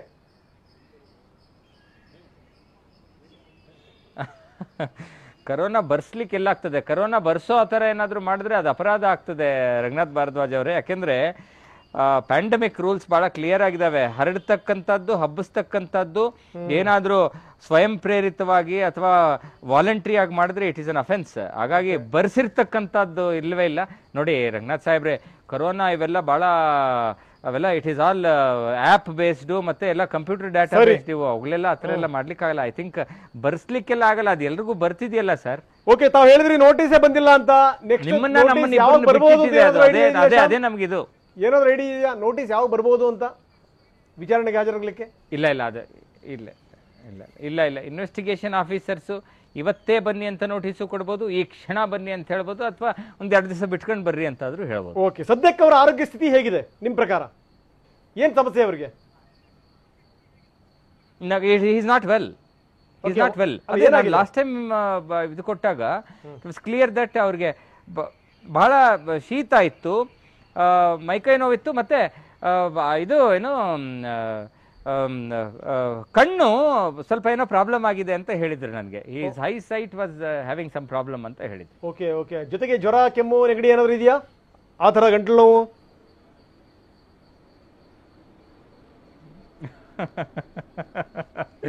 ಇಲ್ಲ ಸರ್, ಅವ್ರಿಗೇನಿತ್ತು ಅದನ್ನ ಆಲ್ರೆಡಿ ಹೇಳಿದ್ದೀರಿ. ಜ್ವರ, ನೆಗಡಿ, ಕೆಮ್ಮು, ನೀವ್ ಯಾಕೋ ಕರೋನಾ ರೋಗ ಲಕ್ಷಣಗಳನ್ನೆಲ್ಲ ಅಲ್ಲಿ ಪ್ರತಿಷ್ಠಾಪಿಸ್ಲಿಕ್ಕೆ ಪ್ರಯತ್ನ ಪ್ರತಿಷ್ಠಾಪಿಸ್ಲಿಕ್ಕೆ ಇರ್ಬೋದು, ಹೇಳಕ್ಕಾಗಲ್ಲ. ಯಾಕಂದ್ರೆ ಈಗ ನೀವೇ ಇರ್ಬೇಕಾದ್ರೆ ನಾವ್ ಯಾಕೆ ಪ್ರತಿಷ್ಠಾಪನೆ ಮಾಡಕ್ ಹೋಗೋಣ ಹೇಳಿ, ಪ್ರಶ್ನೆ ಬೇರೆ. ಈಗ ನೋಡಿ, ಈಗ ನೇರವಾಗಿ ವಿಚಾರಕ್ಕೆ ಬರ್ತಾ ಇದೀನಿ. ಆ ಹುಡುಗಿ ಪ್ರತಿಷ್ಠಾಪನೆ ಬೇರೆಯವ್ರು ಮಾಡ್ತಾ ಇದ್ದಾರೆ, ರಂಗನಾಥ್ ಸಾಹೇಬ್ರೆ. ಓಕೆ, ಈಗ ಆ ಹುಡುಗಿ ಒಂದು ಪತ್ರ ಬರೆದಿದ್ದಾಳೆ ನಿನ್ನೆ. ಈ ಯಾಕೋ ಇದು ಈ ತನಿಖೆಯ ದಿಕ್ಕನ್ನು ನೋಡಿದ್ರೆ ಆತಂಕ ಆಗುತ್ತೆ, ಭಯ ಆಗುತ್ತೆ ಅನ್ನೋ ಧಾಟಿನಲ್ಲಿ ನೀವು ಯಾರನ್ನ ನೀವು ಆರೋಪಿ ಅಂತ ಗೊತ್ತೀರಿ, ಯಾರನ್ನ ನೀವು ಕಂಪ್ಲೇಂಟ್ ಕೊಟ್ಟಿರೋರನ್ನ ನೀವು ಪದೇ ಪದೇ ವಿಚಾರಣೆ ಕರಿತಾ ಇದ್ದೀರಿ. ಆದ್ರೆ ನಿಜಕ್ಕೂ ಯಾರನ್ನ ವಿಚಾರಿಸಬೇಕಾಗಿತ್ತಲ್ಲ, ಅವರು ಹಾಯಾಗಿದ್ದಾರೆ, ಅವ್ರು ಆರಾಮಾಗಿದ್ದಾರೆ ಅನ್ನುವಂಥ ನೇರವಾದಂಥ ಆರೋಪ ಮಾಡಿದ್ದಾಳೆ. ಈ ಮುಖಾಂತರ ಈ ತನಿಖೆ ಯಾವ ದಿಕ್ಕಲ್ಲಿ ಸಾಗ್ತಾ ಇದೆ ಅದ್ರ ಬಗ್ಗೆ ಅನುಮಾನವನ್ನು ವ್ಯಕ್ತಪಡಿಸಿದ್ದಾಳೆ. ಮತ್ತೆ ಯಾಕೆ, ಏನಂತೀರಿ ಇದ್ರ ಬಗ್ಗೆ? ನನಗೆ ಎಲ್ಲ ಒಂದ್ ಕಡೆ ಇಲ್ಲಿ ಇನ್ವೆಸ್ಟಿಗೇಷನ್ ಆಫೀಸರ್ ಯಾರು ಅಂತಕ್ಕಂಥದ್ದೇ ಡೌಟ್ ಆಗೋಗಿದೆ. ಇಲ್ಲ ಆ ಹೆಣ್ಮಗಳ ವಕೀಲರು ಇನ್ವೆಸ್ಟಿಗೇಷನ್ ಆಫೀಸರ್ಸ್ ಆಗಿದ್ದಾರೆ, ಅವರೇ ಇನ್ವೆಸ್ಟಿಗೇಷನ್ ಆಫೀಸರ್ ಆಗ್ಬಿಟ್ಟಿದ್ದಾರೆ. ಇನ್ವೆಸ್ಟಿಗೇಷನ್ ಅಂದ್ರೆ ನಿಮಗೆ ಬೇಕಾಗಿರೋ ರೀತಿನಲ್ಲಿ ಯಾವುದೋ ಈ ಹೊಸ ರುಚಿ ಮಾಡಿದಾಗೆ ಇಷ್ಟು ಉಪ್ಪು ಹಾಕಿ, ಇಷ್ಟು ಬೆಲ್ಲ ಹಾಕಿ, ಇಷ್ಟು ಮೆಣಸಿನ್ಕಾಯಿ ಹಾಕಿ ಅಂತ, ಅಂದ್ರೆ customised investigation. Sir, there should be a limit for their excessiveness. ನಿಮ್ಮ ಅನುಪಸ್ಥಿತಿಯಲ್ಲಿ ಎಲ್ಲೋ ವಿಡಿಯೋಗಳಲ್ಲಿ ಆಕಾಶದ ಮೂಲಕ ಮೇಘ ಸಂದೇಶಗಳು ಕಳಿಸಿದ್ರಿ, ಕಂಪ್ಲೇಂಟ್ ರಿಜಿಸ್ಟರ್ ಆಯ್ತು, ಜಾರಕಿಹೊಳಿ ಅವರು ಹೋದು ಇನ್ವೆಸ್ಟಿಗೇಷನ್ ಇಂಟ್ರಾಗೇಷನ್ ಅಟೆಂಡ್ ಮಾಡಿದ್ರು, ಆಗ್ಲೂ ತಾವು ಬರಲಿಲ್ಲ. 164 ಸ್ಟೇಟ್ಮೆಂಟ್ ರೆಕಾರ್ಡ್ ಮಾಡ್ಲಿಕ್ಕೆ ನಮಗೆ ಸಿಸ್ಟಮ್ ಮೇಲೆ ನಂಬಿಕೆ ಇಲ್ಲ, ಪೊಲೀಸ್ನವ್ರ ಮೇಲೆ ನಂಬಿಕೆ ಇಲ್ಲ. ಇನ್ನ ಬರ್ಲಿಕ್ಕಿಂತ ಮುಂಚೆನೆ ಇದೆಲ್ಲ ಅಲ್ಲಿ ಅವ್ರು ಸರಿ ಇಲ್ಲ, ಇವ್ರು ಸರಿ ಇಲ್ಲ, ನಾವು ಕೋರ್ಟ್ನಲ್ಲೇ ಹೋಗಿ ಕೊಡ್ತೀವಿ ಅಂತ. ಕೋರ್ಟ್ನಲ್ಲಿ ನೀವು ಮಾಡಿದಂಥದ್ದೇನೋ ಜಗಜ್ಜಾಹೀರಾಗಿದೆ. ಇವತ್ತು ಕೋರ್ಟ್ನಲ್ಲಿ ನಿಯಮಗಳನ್ನ ಉಲ್ಲಂಘನೆ ಮಾಡಿ ಅಲ್ಲಿ ಏನೇನೋ ವಿಷಯಗಳನ್ನ ವೈಭವೀಕರಿಸಿ ಒಂದು 164 ಸ್ಟೇಟ್ಮೆಂಟ್ ರೆಕಾರ್ಡ್ ಮಾಡಿದ್ದೀರಿ ತಾನೆ. ಅದು ಇವತ್ತೆಲ್ಲೋ ನ್ಯಾಯಾಲಯದಲ್ಲಿ ಹಿಯರಿಂಗಿಗೂ ಸಹ ಬರ್ತಾ ಇದೆ, 164 ಸ್ಟೇಟ್ಮೆಂಟ್ ಸರಿ ಇದೆಯಾ ಇಲ್ವಾ ಅಂತ. ಇಷ್ಟೆಲ್ಲ ಮಾಡಾದ್ಮೇಲೆ you want an investigation to proceed according to your whims and fancies. Investigation ಆಫೀಸರ್ಸ್ಗೆ 3 ದಿನ ಮಾಡಬೇಕು ಅಂದ್ರೆ 3 ದಿನ ಇಂಟ್ರಾಗೇಷನ್ ಮಾಡ್ತಾರೆ, ಒಬ್ಬರನ್ನ 3 ನಿಮಿಷದಲ್ಲಿ ಕಳ್ಸ್ಕೊಡ್ಬೇಕು ಅಂದ್ರೆ 3 ನಿಮಿಷದಲ್ಲಿ ಕಳ್ಸ್ಕೊಡ್ತಾರೆ, 3 ತಿಂಗಳು ಇಟ್ಕೋಬೇಕು ಅಂದ್ರೆ 3 ತಿಂಗಳು ಇಟ್ಕೋತಾರೆ. ಹಿಂಗೆ ಮಾಡಿ ಹಂಗೆ ಮಾಡಿ ಅಂತ ಹೇಳಬೇಡಿ. ನಿಮ್ಮ ನಿಮ್ಮ ನಿಮ್ಮ ಗಿಲ್ಟಿ ಕಾನ್ಶಿಯಸ್, ಗಿಲ್ಟಿ ಮೈಂಡ್ ಅನ್ನು ತೋರಿಸ್ತದೆ ಇದು. ನೀವ್ ಏನೇನು ಮಾಡಿದ್ದೀರಿ, ನೀವು ಯಾವ್ಯಾವ ಅಪರಾಧಗಳನ್ನ ಎಸಗಿದ್ದೀರಿ, ಯಾವ್ಯಾವ ಜಾಲಗಳಲ್ಲಿ ಭಾಗಿಯಾಗಿದ್ದೀರಿ ಅಂತಕ್ಕಂಥದ್ರ ಗಿಲ್ಟಿ ಕಾನ್ಶಿಯಸ್, ಅಪರಾಧಿಕ ಮನೋಭಾವ ಅಂತ ನಾವೇನ್ ಕರಿತೀವಿ. ಇಟ್ ಶೋಸ್ ದಟ್ ಹಸ್ತಕ್ಷೇಪ ಮಾಡಲ್ಲ. ರಮೇಶ್ ಜಾರಕಿಹೊಳಿ ಕೂಡ ಅನ್ವಯ ಆಗುತ್ತೆ. ಯಾವ ಕಡೆಗೆ ಎಲ್ಲೆಲ್ಲಿ ಏನೇನು ಗಿಲ್ಟ್ ಆಗಿದೆ, ಏನು ಎತ್ತ ಅನ್ನೋದ್ರ ಬಗ್ಗೆ ನೀವು ಬರೇ ಒಂದು ಹೆಣ್ಣಿನ ಕಡೆಗೆ ಮಾತ್ರ ಯಾಕೆ ನೀವು ತೋರಿಸಿ ಕೇಳ್ತಾ ಇದೀರಿ? ಶ್ಯಾಮ್, ಒಬ್ಬ ಸಂತ್ರಸ್ತೆ, ಆಕೆಗೆ ಹಿಂದಿಲ್ಲ ಮುಂದಿಲ್ಲ. ಅಲ್ಲ, ಕೇಳಿ ಯಾರ ಬೆಂಬಲ ಇದೆ? ಆಕೆ ಆರಂಭದಲ್ಲಿ ಒಂದು ಮಾತು ಹೇಳಿದ್ರು, ಯಾರ ಬೆಂಬಲ ಇದೆ ನನಗೆ ಯಾವ ರಾಜಕೀಯ ಹಿಂದಿಲ್ಲ ಮುಂದಿಲ್ಲ ಅಂತ ಹೇಳಬೇಡಿ. ನಮ್ಮ ಕ್ಷಮಿಸಿ, ಹಿಂದಿಲ್ಲ ಮುಂದಿಲ್ಲ ಅಂತೇನು ಹೇಳಬೇಡಿ, ಹಿಂದಿಲ್ಲ ಮುಂದಿಲ್ಲ ಅಂತೇನು ಹೇಳಬೇಡಿ. ದಯವಿಟ್ಟು ದೊಡ್ಡ ಕ್ಷಮೆ ಇರ್ಲಿ. ಯಾರಿಗೆ ಜಾಸ್ತಿ ವಕೀಲರು ಹೋಗಿ ದಿನಾ ಬೆಳಗ್ಗೆಯಿಂದ ಸಾಯಂಕಾಲದ ತನಕ ದೊಡ್ಡ ದೊಡ್ಡ ವಿಪ್ಲವಗಳನ್ನ ಕ್ರಿಯೇಟ್ ಮಾಡ್ತಾ ಇದ್ದಾರೆ, ಬಿಡುವಿಲ್ಲದೆ ಸೋಷಿಯಲ್ ಮೀಡಿಯಾಗಳ ಮುಂದೆ, ನ್ಯಾಯಾಲಯಗಳ ಮುಂದೆ ಎಲ್ಲ ಸ್ಟ್ರೈಕ್ಗಳು ಮಾಡ್ತಾರೆ. ಬಿಡುವಿ ಯಾರಿಗೆ ಯಾರು ಇಲ್ಲ ಅಂತ ಹೇಳ್ತೀರಿ ಸಾಹೇಬ್ರೆ? ಅವರಿಗೆ ಇಡೀ ದೊಡ್ಡದಾದಂತ ವ್ಯಕ್ತಿಗಳು, ದೊಡ್ಡದಾದಂತ ರಾಜಕೀಯ ಶಕ್ತಿಗಳು ಅವ್ರ ಹಿಂದೆ ಇದ್ದಾವೆ. ವಕೀಲರ ಸಮುದಾಯವೇ ಅವರ ಇದಕ್ಕೆ ನಿಂತಿದೆ. ಅವ್ರಿಗೆ ನೋಡಿ, ರಮೇಶ್ ಜಾರಕಿಹೊಳಿ ಅವ್ರಿಗಾದ್ರೂ ಅವರೇ ಹೋಗ್ಬೇಕು ಇನ್ವೆಸ್ಟಿಗೇಷನ್ ಆಫೀಸರ್ಗೆ, ಇಲ್ಲ ಅಂದ್ರೆ ಅವ್ರ ವಕೀಲ ನಾನು ಹೋಗ್ಬೇಕು. ಇವ್ರಿಗೆ ನೋಡಿ ಸರ್, ಒಂದು ಕಂಪ್ಲೇಂಟ್ ಅಂದ್ರೆ ಅದನ್ನ ತಗೊಂಡೋಗಿ ಕೊಡ್ಲಿಕ್ಕೆ ಬೇರೆಯವ್ರಸೇ ಒಂದಷ್ಟು ಜನ ಇದ್ದಾರೆ, ಕಣ್ಗಾವಲು ಮಾಡ್ಲಿಕ್ಕೆ ಅಷ್ಟು ಜನ ಇದ್ದಾರೆ. ಅವ್ರ ಬಗ್ಗೆ ಕೂಗೆತ್ತೋರು ಇಡೀ ರಾಜ್ಯ ಕೂಗೆತ್ತಾ ಇದೆ. ಎಲ್ಲಿ ಹೇಳ್ತೀರಿ ಅವ್ರಿಗೆ ಯಾರು ಇಲ್ಲ ಅಂತ? No, she is not. ಅವರು ಅದ್ ನಿಸ್ಸಹಾಯಕ ಪ್ರಜೆ ಅಂತೂ ಅಲ್ಲ ಅವರು. ಓಕೆ ಈಗ ಇನ್ನೊಂದ್ ಕಡೆ ತಾವು ಹೇಳ್ತಾ ಇದ್ರಿ, ಏನೋ ಅಂದ್ರೆ ಅನಗತ್ಯವಾಗಿ ಅವ್ರು ಎಲ್ಲೆಲ್ಲೋ ಕೂತು ಏನೇನೋ ಸ್ಟೇಟ್ಮೆಂಟ್ಗಳನ್ನು ರವಾನಿಸ್ಬಿಟ್ರು, ಅದು ಇದು ಎಲ್ಲದನ್ನು ಕೂಡ ತಾವು ಹೇಳ್ತಾ ಇದ್ರಿ. ಈಗ ಭದ್ರತೆ ಇಲ್ಲ ಅನ್ನುವಂಥ ಸಂದರ್ಭದಲ್ಲಿ ಆ ನಂಬಿಕೆ ಬರೋ ತನಕ ಇವ್ರು ಈ ರೀತಿ ಸಂದೇಶಗಳನ್ನು ರವಾನಿಸ್ತಾ ಇರ್ತಾರಪ್ಪ, ತಪ್ಪೇನಿದೆ ಅದರಲ್ಲಿ? ಅದಕ್ಕೆ ಆಸ್ಪದ ಇಲ್ವಾ ಕಾನೂನಲ್ಲಿ? ಅಯ್ಯೋ ದೇವ್ರೆ, ಸಂದೇಶಗಳು ರವಾನಿಸ್ಬೇಕಾಗಿರೋದು ಯಾರಿಗೆ? ಸಂದೇಶಗಳು ರವಾನಿಸ್ಬೇಕಾಗಿರೋದು ಯಾರಿಗೆ? ಯಾರು ಜ್ಯೂರಿಸ್ಡಿಕ್ಷನಲ್ ಮ್ಯಾಜಿಸ್ಟ್ರೇಟ್ ಮುಂದೆ FIR ಇರುತ್ತೋ ಅವ್ರಿಗೆ ಹೋಗಿ ಹೇಳಬೇಕು ಏನಂತ, ನಿಮ್ಮ ಇನ್ವೆಸ್ಟಿಗೇಷನ್ ಆಫೀಸರ್ಸ್ ಈ ತರ ಮಾಡ್ತಾ ಇದ್ದಾರೆ ಅಂತ ಹೈಕೋರ್ಟ್ಗೆ ಪಿಟಿಷನ್ ಹಾಕ್ಲಿ. ಮಾಧ್ಯಮಗಳಿಗೆ ನನಗೆ ಬಹಳ ವಿಚಿತ್ರವಾಗಿ ಒಂದು ವಿಚಾರ ಕಾಣಿಸೋದು ರಂಗನಾಥ್ ಜಿ, ದಯವಿಟ್ಟು ನೀವು ಅರ್ಥ ಮಾಡ್ಕೊಳ್ಳಿ ಇದನ್ನ ನೋಡಿ. ಕಂಪ್ಲೇಂಟು CD ನನಗೆ ಈ ತರ ಆಯ್ತು ಅಂತ ಹೇಳವು ಪೊಲೀಸ್ ಸ್ಟೇಷನ್ಗೆ ಹೋಗಕ್ ಮುಂಚೆ ಮಾಧ್ಯಮಗಳ ಮುಂದೆ ಬರ್ತವೆ, ಫೇಸ್ಬುಕ್ಗಳಲ್ಲಿ ಬರ್ತವೆ, ಸೋಷಿಯಲ್ ಮೀಡಿಯಾಗಳಲ್ಲಿ ಬರ್ತವೆ. ಕಮಿಷನರ್ ಸಾಹೇಬರಿಗೆ ಅವ್ರು ಕೊಡಬೇಕು ಅನ್ಕೊಂಡಿರ್ತಕ್ಕಂಥ ಕಂಪ್ಲೇಂಟ್ ಗೋಪ್ಯವಾಗಿರ್ಬೇಕದು, ಅವ್ರು ಬರಿಬೇಕು, ಅದನ್ನ ಕಮಿಷನರ್ ಸಾಹೇಬ್ರು ಕೊಡಬೇಕು. ಅದಕ್ಕಿಂತಲೇ ಮುಂಚೆ ಮಾಧ್ಯಮಗಳಲ್ಲಿ ಎಲ್ಲ ಬಂದು ಕ್ರಾಸ್ ಚೆಕ್ ನೋಡಿ, ಲ್ಯಾಂಗ್ವೇಜ್ ಸರಿ ಇದೆಯಾ, ಇದು ವರ್ಣನೆಗಳು ಸರಿ ಇದ್ದಾವ, ಇದು ಭಾಷೆ ಸರಿ ಇದೆಯಾ, ಇಷ್ಟೆಲ್ಲ ಏನಕ್ಕೆ ಅರಿವು ಮೀಡಿಯಾಗಳಲ್ಲಿ ವೈಭವೀಕೃತಗೊಳ್ತಾ ಇರ್ತಕ್ಕಂಥದ್ದೇನು? ಸಂತ್ರಸ್ತೆ ವೈಭವೀಕೃತವಾಗ್ತಾ ಇದ್ದಾಳೆ. ಈ ಕೇಸನ್ನ ಮಾಡ್ಕೊಂಡು ದೊಡ್ಡದಾದಂತ ಅಲ್ಲಲ್ಲ ಈ ಕೇಸನ್ನ ಪ್ಲಾಟ್ಫಾರ್ಮ್ ಮಾಡ್ಕೊಂಡು ಮೀಡಿಯಾಗಳಲ್ಲಿ ಸೋಷಿಯಲ್ ಮೀಡಿಯಾಗಳಲ್ಲಿ ವೈಭವೀಕೃತಗೊಳ್ತಾ ಇರ್ತಕ್ಕಂಥವ್ರು ಯಾರೋ. ಒಂದು ಹೆಣ್ಣು ಮಗಳ ಚಾಸ್ಟಿಟಿಗೆ ಸಂಬಂಧಪಟ್ಟಂತ ವಿಷಯ ಎಷ್ಟೊಂದು ಗೋಪ್ಯವಾಗಿಡ್ಬೇಕು ಇದನ್ನೆಲ್ಲ. ಕಮಿಷನರ್ ಸಾಹೇಬ್ರಿಗೆ ಮಾಡಿರುವಂತ ಕಂಪ್ಲೇಂಟ್ ಯಾರು ಕಮಿಷನರ್ ಸಾಹೇಬ್ರಿಗೆ ಕೊಟ್ರ ಅಥವಾ ಪೊಲೀಸ್ ಸ್ಟೇಷನ್ ಇಂದ ಬಂತ ಮೀಡಿಯಾಗದು? ನೀವೇ ತಾನೇ ಕಳಿಸಿರೋದು. ಒಂದು ವ್ಯವಸ್ಥೆ ಮೇಲೆ ನಂಬಿಕೆ ಇಲ್ದಿರುವಂತ ಸಂದರ್ಭದಲ್ಲಿ ಶ್ಯಾಮ್ ಇವೆಲ್ಲವೂ ಕೂಡ ಬರ್ತವೆ. ಹೆಚ್ಚಿನ ಪ್ರೆಷರ್ ಕ್ರಿಯೇಟ್ ಆಗ್ಲಿ, ಎಲ್ಲ ಒಂದ್ ಕಡೆಗೆ ನಾಳೆ ಅನ್ಯಾಯ ಆಗಬಾರ್ದು ಅನ್ನುವಂತ ಕಾರಣದಿಂದ ಮಾಡಿರ್ಬೋದು. ಯಾಕೆ ಆ ನಿಟ್ಟಲ್ಲಿ ಯೋಚನೆ ಮಾಡಲ್ಲ ತಾವು ಹೃದಯವಂತರಾಗಿ? ಅನ್ಯಾಯ ಆಗಬಾರ್ದು ಅಂತಲ್ಲ, ಇಲ್ಲ ಅನ್ಯಾಯ ಎಂತ ಅನ್ಯಾಯನೂ ಆಗಲ್ಲ ಸರ್. ಏನ್ ಅನ್ಯಾಯ ಆಗುತ್ತೆ? ಗೃಹ ಸಚಿವರು ಸುಮ್ನೆ ಸ್ಟೇಟ್ಮೆಂಟ್ಸ್ ಕೊಡ್ತಾರ, DG ಸಾಹೇಬರು ಸುಮ್ನೆ ಸ್ಟೇಟ್ಮೆಂಟ್ ಕೊಡ್ತಾರ, ಕಮಿಷನರ್ ಸಾಹೇಬರು ಸುಮ್ನೆ ಸ್ಟೇಟ್ಮೆಂಟ್ ಕೊಡ್ತಾರ. ಅನ್ಯಾಯ ಆಗ್ತಾ ಇರೋದಲ್ಲ ರಂಗನಾಥ್ ಜಿ. ದಯವಿಟ್ಟು the order of events are very very clear. First ಏನಾಯ್ತು, ಫಸ್ಟ್ ಯಾರು ಏನ್ ಅಪರಾಧ ಎಸಗಿಸಿದ್ರು, ಯಾವ ಕೇಸಿನ ಇನ್ವೆಸ್ಟಿಗೇಷನ್ ರಿಪೋರ್ಟ್ಸ್ 164 ಸ್ಟೇಟ್ಮೆಂಟ್ಗಳು ಫಸ್ಟ್ ರೆಕಾರ್ಡ್ ಆದವು, ಜಾಲಗಳು ನಡೀತಾ ಇದೆ, ಎಕ್ಸ್ಟಾರ್ಷನ್ಸ್ ನಡೀತಾ ಇದೆ ಅಂತ ಫಸ್ಟ್ ಇನ್ವೆಸ್ಟಿಗೇಷನ್ ರಿಪೋರ್ಟ್ ಬಂತು. ಅದಾದ್ಮೇಲೆ ಓವರ್ನೈಟ್ ರೇಪ್ ಅಲಿಗೇಷನ್ಸ್ ಬರುತ್ತೆ. ಇವೆಲ್ಲವನ್ನೂ ಸಹ ಎಲ್ಲರೂ ಗಮನಿಸ್ತಾ ಇದ್ದಾರೆ. ಇಲ್ಲಿ ತೀರಾ ಅವರನ್ಕೊಂಡಂತ ರೀತಿಯಲ್ಲಿ ಎಲ್ಲೋ ಒಂದು ಕಡೆ ಭಯಾನಕವಾದಂತ ರೀತಿಯಲ್ಲಿ, ಎಲ್ಲೋ ಒಂದ್ ಕಡೆ ಅರಣ್ಯ ರೋಧನ ರೀತಿಯಲ್ಲಿ ಆಗಿರ್ತಕ್ಕಂಥ ಅನ್ಯಾಯಗಳು ಯಾವೂ ಇಲ್ಲ ಅಂತ ಎಲ್ರಿಗೂ ಗೊತ್ತು. ಏನ್ ಅನ್ಯಾಯಗಳಾಗೋಗ್ಬಿಡುತ್ತೆ? ಸಿಸ್ಟಮ್ ಮೇಲೆ ನಂಬಿಕೆ ಇಲ್ವಾ ನಿಮ್ಗೆ? ಅಂದ್ರೆ ಅನ್ಯಾಯಗಳು ಏನಾದ್ರು ಪೊಲೀಸ್ನವ್ರು ಏನಾದ್ರು ಸಿಕ್ಕಾಪಟ್ಟೆ ತಲೆ ಕೆಳಗೆ ಮಾಡ್ಬಿಡ್ಲಿಕ್ಕಾಗತ್ಯಾ? They are also responsible sir, they are also conscious of their duties. ಈಗ ನೀವು ಕೆಲವೊಂದು ಪ್ರಶ್ನೆಗಳನ್ನ ಎತ್ತಿದಿರಿ ಶ್ಯಾಮ್. ಇಲ್ಲಿ ಆ ಪ್ರಶ್ನೆಗಳ ಮೇಲೆ ಪ್ರಶ್ನೆಗಳು ಉದ್ಭವ ಆಗ್ತವೆ. ತಾವು ಹೇಳ್ತೀರಿ ಏನು ಅಂದ್ರೆ, ಒಂದು ಹೆಣ್ಣು ಯಾರಾದ್ರೂ ಈ ರೀತಿ ಅತ್ಯಾಚಾರ ಆಗುವಂತ ಸಂದರ್ಭದಲ್ಲಿ ರೆಕಾರ್ಡ್ ಮಾಡ್ಕೊಳ್ಳುವಂಥದ್ದು ಏನಾದ್ರು ಇದೆಯಾ ಅನ್ನುವಂಥ ಪ್ರಶ್ನೆ ಹಾಕಿದ್ರಿ ತಾವು. ನನಗೆ ಬಹಳ ಆಶ್ಚರ್ಯ ಆಗುತ್ತಪ್ಪ. ಒಬ್ಬ ಸೆನ್ಸಿಬಲ್ ವಕೀಲರಾಗಿದ್ದೀವಿ ನೀವು, ಸಾಮಾಜಿಕ ಕಳಕಳಿ ಉಳ್ಳವರಂತವರಾಗಿ ಇಂಥ ಪ್ರಶ್ನೆಗಳು ಹೆಂಗ್ ಬರ್ತವೆ ತಮ್ಮಲ್ಲಿ ಅಂತ. ಅಲ್ಲ ಇನ್ನೇನ್ ಸರ್ ಇದು ಸಾಮಾಜಿಕ ಕಳಕಳಿ ಖಂಡಿತವಾಗ್ಲೂ ಇದೆ ನನಗೆ. ಆದ್ರೆ I am a lawyer sir, I have to think.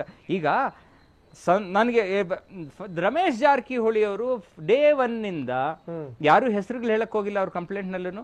ಒಂದೇ ಸ್ಟ್ಯಾಂಡ್ ಇಟ್ಕೊಂಡಿದ್ದಾರೆ, ಇದು ಮಾರ್ಫಿಡ್ CD, ಇದು ಫ್ಯಾಬ್ರಿಕೇಟೆಡ್ ಮೆಟೀರಿಯಲ್ ಅಂತ. ಅವರಿಗೆ ಅವರ ಘನತೆ, ಅವರ ಮರ್ಯಾದೆಯ ಬಗ್ಗೆನೂ ಕಳಕಳಿ ಇದೆ, ಹೆಣ್ಣು ಮಗಳ ಮರ್ಯಾದೆ ಬಗ್ಗೆನೂ ಕಳಕಳಿ ಇದೆ. ಎಲ್ಲೂನು ಅದನ್ನ ಏನೋ ಒಂದು ಇದಾಗಿದೆ ಅಂತ ಹೇಳ್ತಾ ಇಲ್ಲ. His stand is very very clear. ನೀವೆಲ್ಲ ಒಂದ್ ಕಡೆ ಎಲ್ಲೋ ಒಂದ್ ಕಡೆ ಹೆಣ್ಣು ಮಕ್ಕಳು ಮತ್ತೆ ಅವ್ರಿಗೆ ಸಂಬಂಧಿಸಿದವರು ಎಲ್ಲ ಒಂದು ಅತ್ಯಾಚಾರ ಆಗಿದೆ, ಅಟ್ರಾಸಿಟಿ ಅತ್ಯಾಚಾರ ಆಗಿದೆ ಅಂತ ಯಾವ ಮೆಟೀರಿಯಲ್ ಆಧಾರದ ಮೇಲೆ ನೀವು ಹೇಳ್ತಾ ಇರೋದು? ಸೀಸ್ ಮಾಡಿರ್ತಕ್ಕಂಥ CDಗಳ ಆಧಾರದ ಮೇಲೆನಾ ಅಥವಾ ಕರ್ಕೊಂಡೋಗಿ ತೋರಿಸಿರ್ತಕ್ಕಂಥ ಜಾಗಗಳ ಮೇಲೆನಾ? ನೀವೇ ಒಪ್ಕೊಂಡಿದ್ದೀರಾ ರೆಕಾರ್ಡಿಂಗ್ಗಳು ಮಾಡಿದೆ ಅಂತ ಹೇಳಿ? ರೆಕಾರ್ಡಿಂಗ್ಗಳನ್ನ ಮಾಡ್ತಾರ ಅಂದ್ರೆ ಗೊತ್ತಿರುತ್ತಾ? ಈಗ ನಾಳೆ ಒಂದ್ ಪಕ್ಷ ಆಕೆ ಹತ್ರ ಸಾಕ್ಷಿನೇ ಇಲ್ದೇನೆ ಇದ್ದಿದ್ರೆ, ಆಕೆ ಹತ್ರ ಸಾಕ್ಷಿನೇ ಇದ್ದಿದ್ರೆ ನೀವು ಕೇಳ್ತಿರ್ಲಿಲ್ವಾ ಏನ್ ಸಾಕ್ಷಿ ಇದೆ ಅಂತ? ಇದಕ್ಕೆ ಸಂಬಂಧಪಟ್ಟಂಗೆ ನಾನು ನಿಮ್ ಜೊತೆಗೆ ಚರ್ಚೆ ಮಾಡಿದೀನಿ. ನೀವು ಹಾಗೆ ನೀವು ಸಂಪರ್ಕದಲ್ಲಿ ಚರ್ಚೆ ಮಾಡಿದೀನಿ. ಲೋಕೇಶ್ವರಂ ಜೊತೆಗೆ ಜಾಯ್ನ್ ಆಗ್ತಾ ಇದ್ದಾರೆ ನಿವೃತ್ತ ಪೊಲೀಸ್ ಅಧಿಕಾರಿ SK ಉಮೇಶ್, ನಿವೃತ್ತ ಹಿರಿಯ ಪೊಲೀಸ್ ಅಧಿಕಾರಿಗಳು ನಮ್ಮ ಜೊತೆಗೆ ಜಾಯ್ನ್ ಆಗ್ತಾ ಇದ್ದಾರೆ. ಶ್ಯಾಮ್ ಸುಂದರ್ ಅವ್ರ ಜೊತೆಗೂ ಕೂಡ ನನ್ನ ಚರ್ಚೆ ಮುಂದುವರಿಯುತ್ತೆ. ಜೊತೆ ಕರುಣಾಕರ್ ಅವ್ರ ಜೊತೆಗೂ ಕೂಡ ನಾನು ಮಾತಾಡ್ತೀನಿ. ಬನ್ನಿ, ನಮ್ಮ ಜೊತೆಗೆ ಶ್ಯಾಮ್ ಸುಂದರ್ ಹಿರಿಯ ವಕೀಲರು ನಮ್ಮ ಜೊತೆಗೆ ಇದ್ದಾರೆ. ಜೊತೆಗೆ ರಮೇಶ್ ಪರವಾಗಿರುವಂಥ ವಕೀಲರು ಕೂಡ ಹೌದು. ನಾನು ಶ್ಯಾಮ್ ಸುಂದರ್ ಜೊತೆ ಮಾತಾಡ್ತಿದ್ದೆ. ಶ್ಯಾಮ್ ಸುಂದರ್, ನಾನು ಕೇಳಿದಂಥ ಒಂದು ಪ್ರಶ್ನೆ, ತಾವು ಒಂದ್ ಕಡೆ ಪ್ರಶ್ನೆ ಎತ್ತಿದ್ದೀರಿ, ಯಾರಾದ್ರೂ ರೇಪ್ ಆಗ್ತಿರುವಂಥ ಸಂದರ್ಭದಲ್ಲಿ ರೆಕಾರ್ಡ್ ಮಾಡ್ತಾರ ಅನ್ನುವಂಥ ಪ್ರಶ್ನೆ ತಮ್ಮದು. ಅದಕ್ಕೆ ನಾನು ಕೇಳ್ತಾ ಇದ್ದೆ, ಈಗ ಸಪೋಸ್ ಏನಾದರೂ ಆಕೆ ಹತ್ರ ದಾಖಲೆಗಳು ಇರಲಿಲ್ಲ ಅಂದಿದ್ದಿದ್ರೆ ತಾವೇ ಕೇಳ್ತಾ ಇದ್ರಿ. ಈಗೆಲ್ಲವೂ ಕೂಡ ಏನು ಅಂತಂದ್ರೆ, ಈಗ ನ್ಯಾಯದಾನ ಅನ್ನುವಂಥದ್ದು ಇದೆಯಲ್ಲ, ಸಾಕ್ಷಿಗಳ ಆಧಾರದ ಮೇಲೆ ಇರುತ್ತೆ. ನೀವು ಕೇಳ್ತಿದ್ರೆ ಇಲ್ವೋ ಏನ್ ಸಾಕ್ಷಿ ಇದೆ ನಿಮ್ಮಲ್ಲಿ, ಯಾಕೆ ಆರೋಪಗಳನ್ನು ಮಾಡ್ತೀರಿ ನೀವು ಅನಗತ್ಯವಾಗಿ ಅಂತ ಕೇಳ್ತಿದ್ರೆ ಇಲ್ವೋ? ರಂಗನಾಥ್ ಸಾಹೇಬ್ರೆ ಹೇಳಿ. ರಂಗನಾಥ್ ಸಾಹೇಬ್ರೆ, ಹೇಳಿ. ಎಷ್ಟು ರೇಪ್ ಕೇಸ್ಗಳಲ್ಲಿ ರೆಕಾರ್ಡಿಂಗ್ಗಳಿದ್ದಾವೆ? ರೇಪ್ ಕೇಸ್ ನಲ್ಲಿ ಯಾವ್ದಾದ್ರು ರೆಕಾರ್ಡಿಂಗ್ ಮಾಡ್ಕೊಂಡು ಅಂತ ಇದೆ ಅಂದ್ರೆ ಇದೆ, this will be the first case. Rape ಕೇಸ್ಗಳು, ರೇಪ್ ಕಂಪ್ಲೇಂಟ್ಗಳೇನು ವಿಡಿಯೋ ರೆಕಾರ್ಡಿಂಗ್ಗಳ ಮುಂದೆ. ಇನ್ಫ್ಯಾಕ್ಟ್ ರೇಪ್ ಅಂತ ರೇಪ್ ಅಫೆನ್ಸ್ಗೆ ಈವನ್ ಬೇರೆ ಪರೋಕ್ಷವಾದಂತ ಪ್ರತ್ಯಕ್ಷದರ್ಶಿಗಳಿರೋದನ್ನು ಕಡಿಮೆ, ಯಾಕಂದ್ರೆ it is always a private offence sir. It is always a private offence. Rape ಕೇಸ್ಗಳಲ್ಲಿ ಸಾಕ್ಷಿನೇ ಬೇಡ ಸ್ವಾಮಿ. ನಿಮ್ಮ 164 ನ್ಯಾಯಾಲಯದಲ್ಲಿ ನೀವು ಮಾಡ್ತಕ್ಕಂಥ ಸ್ಟೇಟ್ಮೆಂಟ್ ಕ್ರಾಸ್ ಎಕ್ಸಾಮಿನೇಷನ್ ನಲ್ಲಿ, ಹೌದು, ಈಗ ಎಕ್ಸಾಮಿನೇಷನ್ ನಲ್ಲಿ ಏನಾದ್ರೂ ಅದನ್ನ ನಾವು ಡಿಸ್ಪ್ರೂವ್ ಮಾಡ್ಲಿಕ್ಕೆ ಹೋಗದೆ ಇದ್ರೆ just on the basis of 164 statement conviction is possible. Shyam ನೀವು ಹೇಳಿದಂತ ಮಾತಿಗೆ ನಾನು ಅದನ್ನೇ ಕೇಳ್ತಾ ಇದ್ದೀನಿ. ರೇಪ್ ಅಂತಂದ್ರೆ ರೇಪ್ ಅಷ್ಟೇ, ಅದಕ್ಕೆ ಯಾವ ಸಾಕ್ಷಿಗಳು ಕೂಡ ಬೇಕಾಗಿಲ್ಲ. ಇಲ್ಲಿ ನೋಡಿ 2 ಸಾಕ್ಷಿಗಳಾಗಿದೆ. ಹುಡುಗಿ ತನ್ನನ್ನು ರೇಪ್ ಮಾಡಿದ್ರು ಅಂತ ಹೇಳ್ತಾ ಇದ್ದಾಳೆ, ಇನ್ನೊಂದು ಕಡೆಗೆ ರೆಕಾರ್ಡಿಂಗ್ ಸಾಕ್ಷಿ ಇದೆ. ಮತ್ತೇನು ಬೇಕು ತಮಗೆ? ಹೌದು.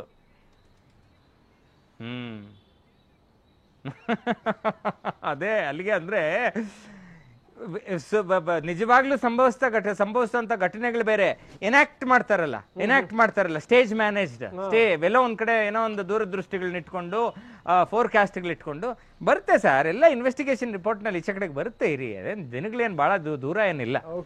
ರೇಪ್ ಆಗಿದ್ಯಾ ಒಂದ್ ವಿಚಾರ ಶ್ಯಾಮ್ ಸುಂದರ್ ಅವರೇ, ಇಲ್ಲಿ ಒಂದ್ ವಿಚಾರ ಗಮನಿಸ್ತಾ ಇದ್ವಿ. ಎಲ್ಲ ಈಚೆ ಕಡೆಗೆ ಬರುತ್ತೆ. ತನಗಾಗಿರೋ ಅನ್ಯಾಯ ಆಗಿದೆ ಅಂತ ಹೇಳಿ ಇಲ್ಲಿ ನ್ಯಾಯ ಬೇಕು ಅನ್ನುವಂತ ಸಂದರ್ಭದಲ್ಲಿ ತೋರ್ಸೋದಕ್ಕಾದ್ರೂ ಆ ಯುವತಿ ರೆಕಾರ್ಡಿಂಗ್ ಮಾಡಿದ್ರೆ ತಪ್ಪೇನಿದೆ ಅಂತ ಅದರಲ್ಲಿ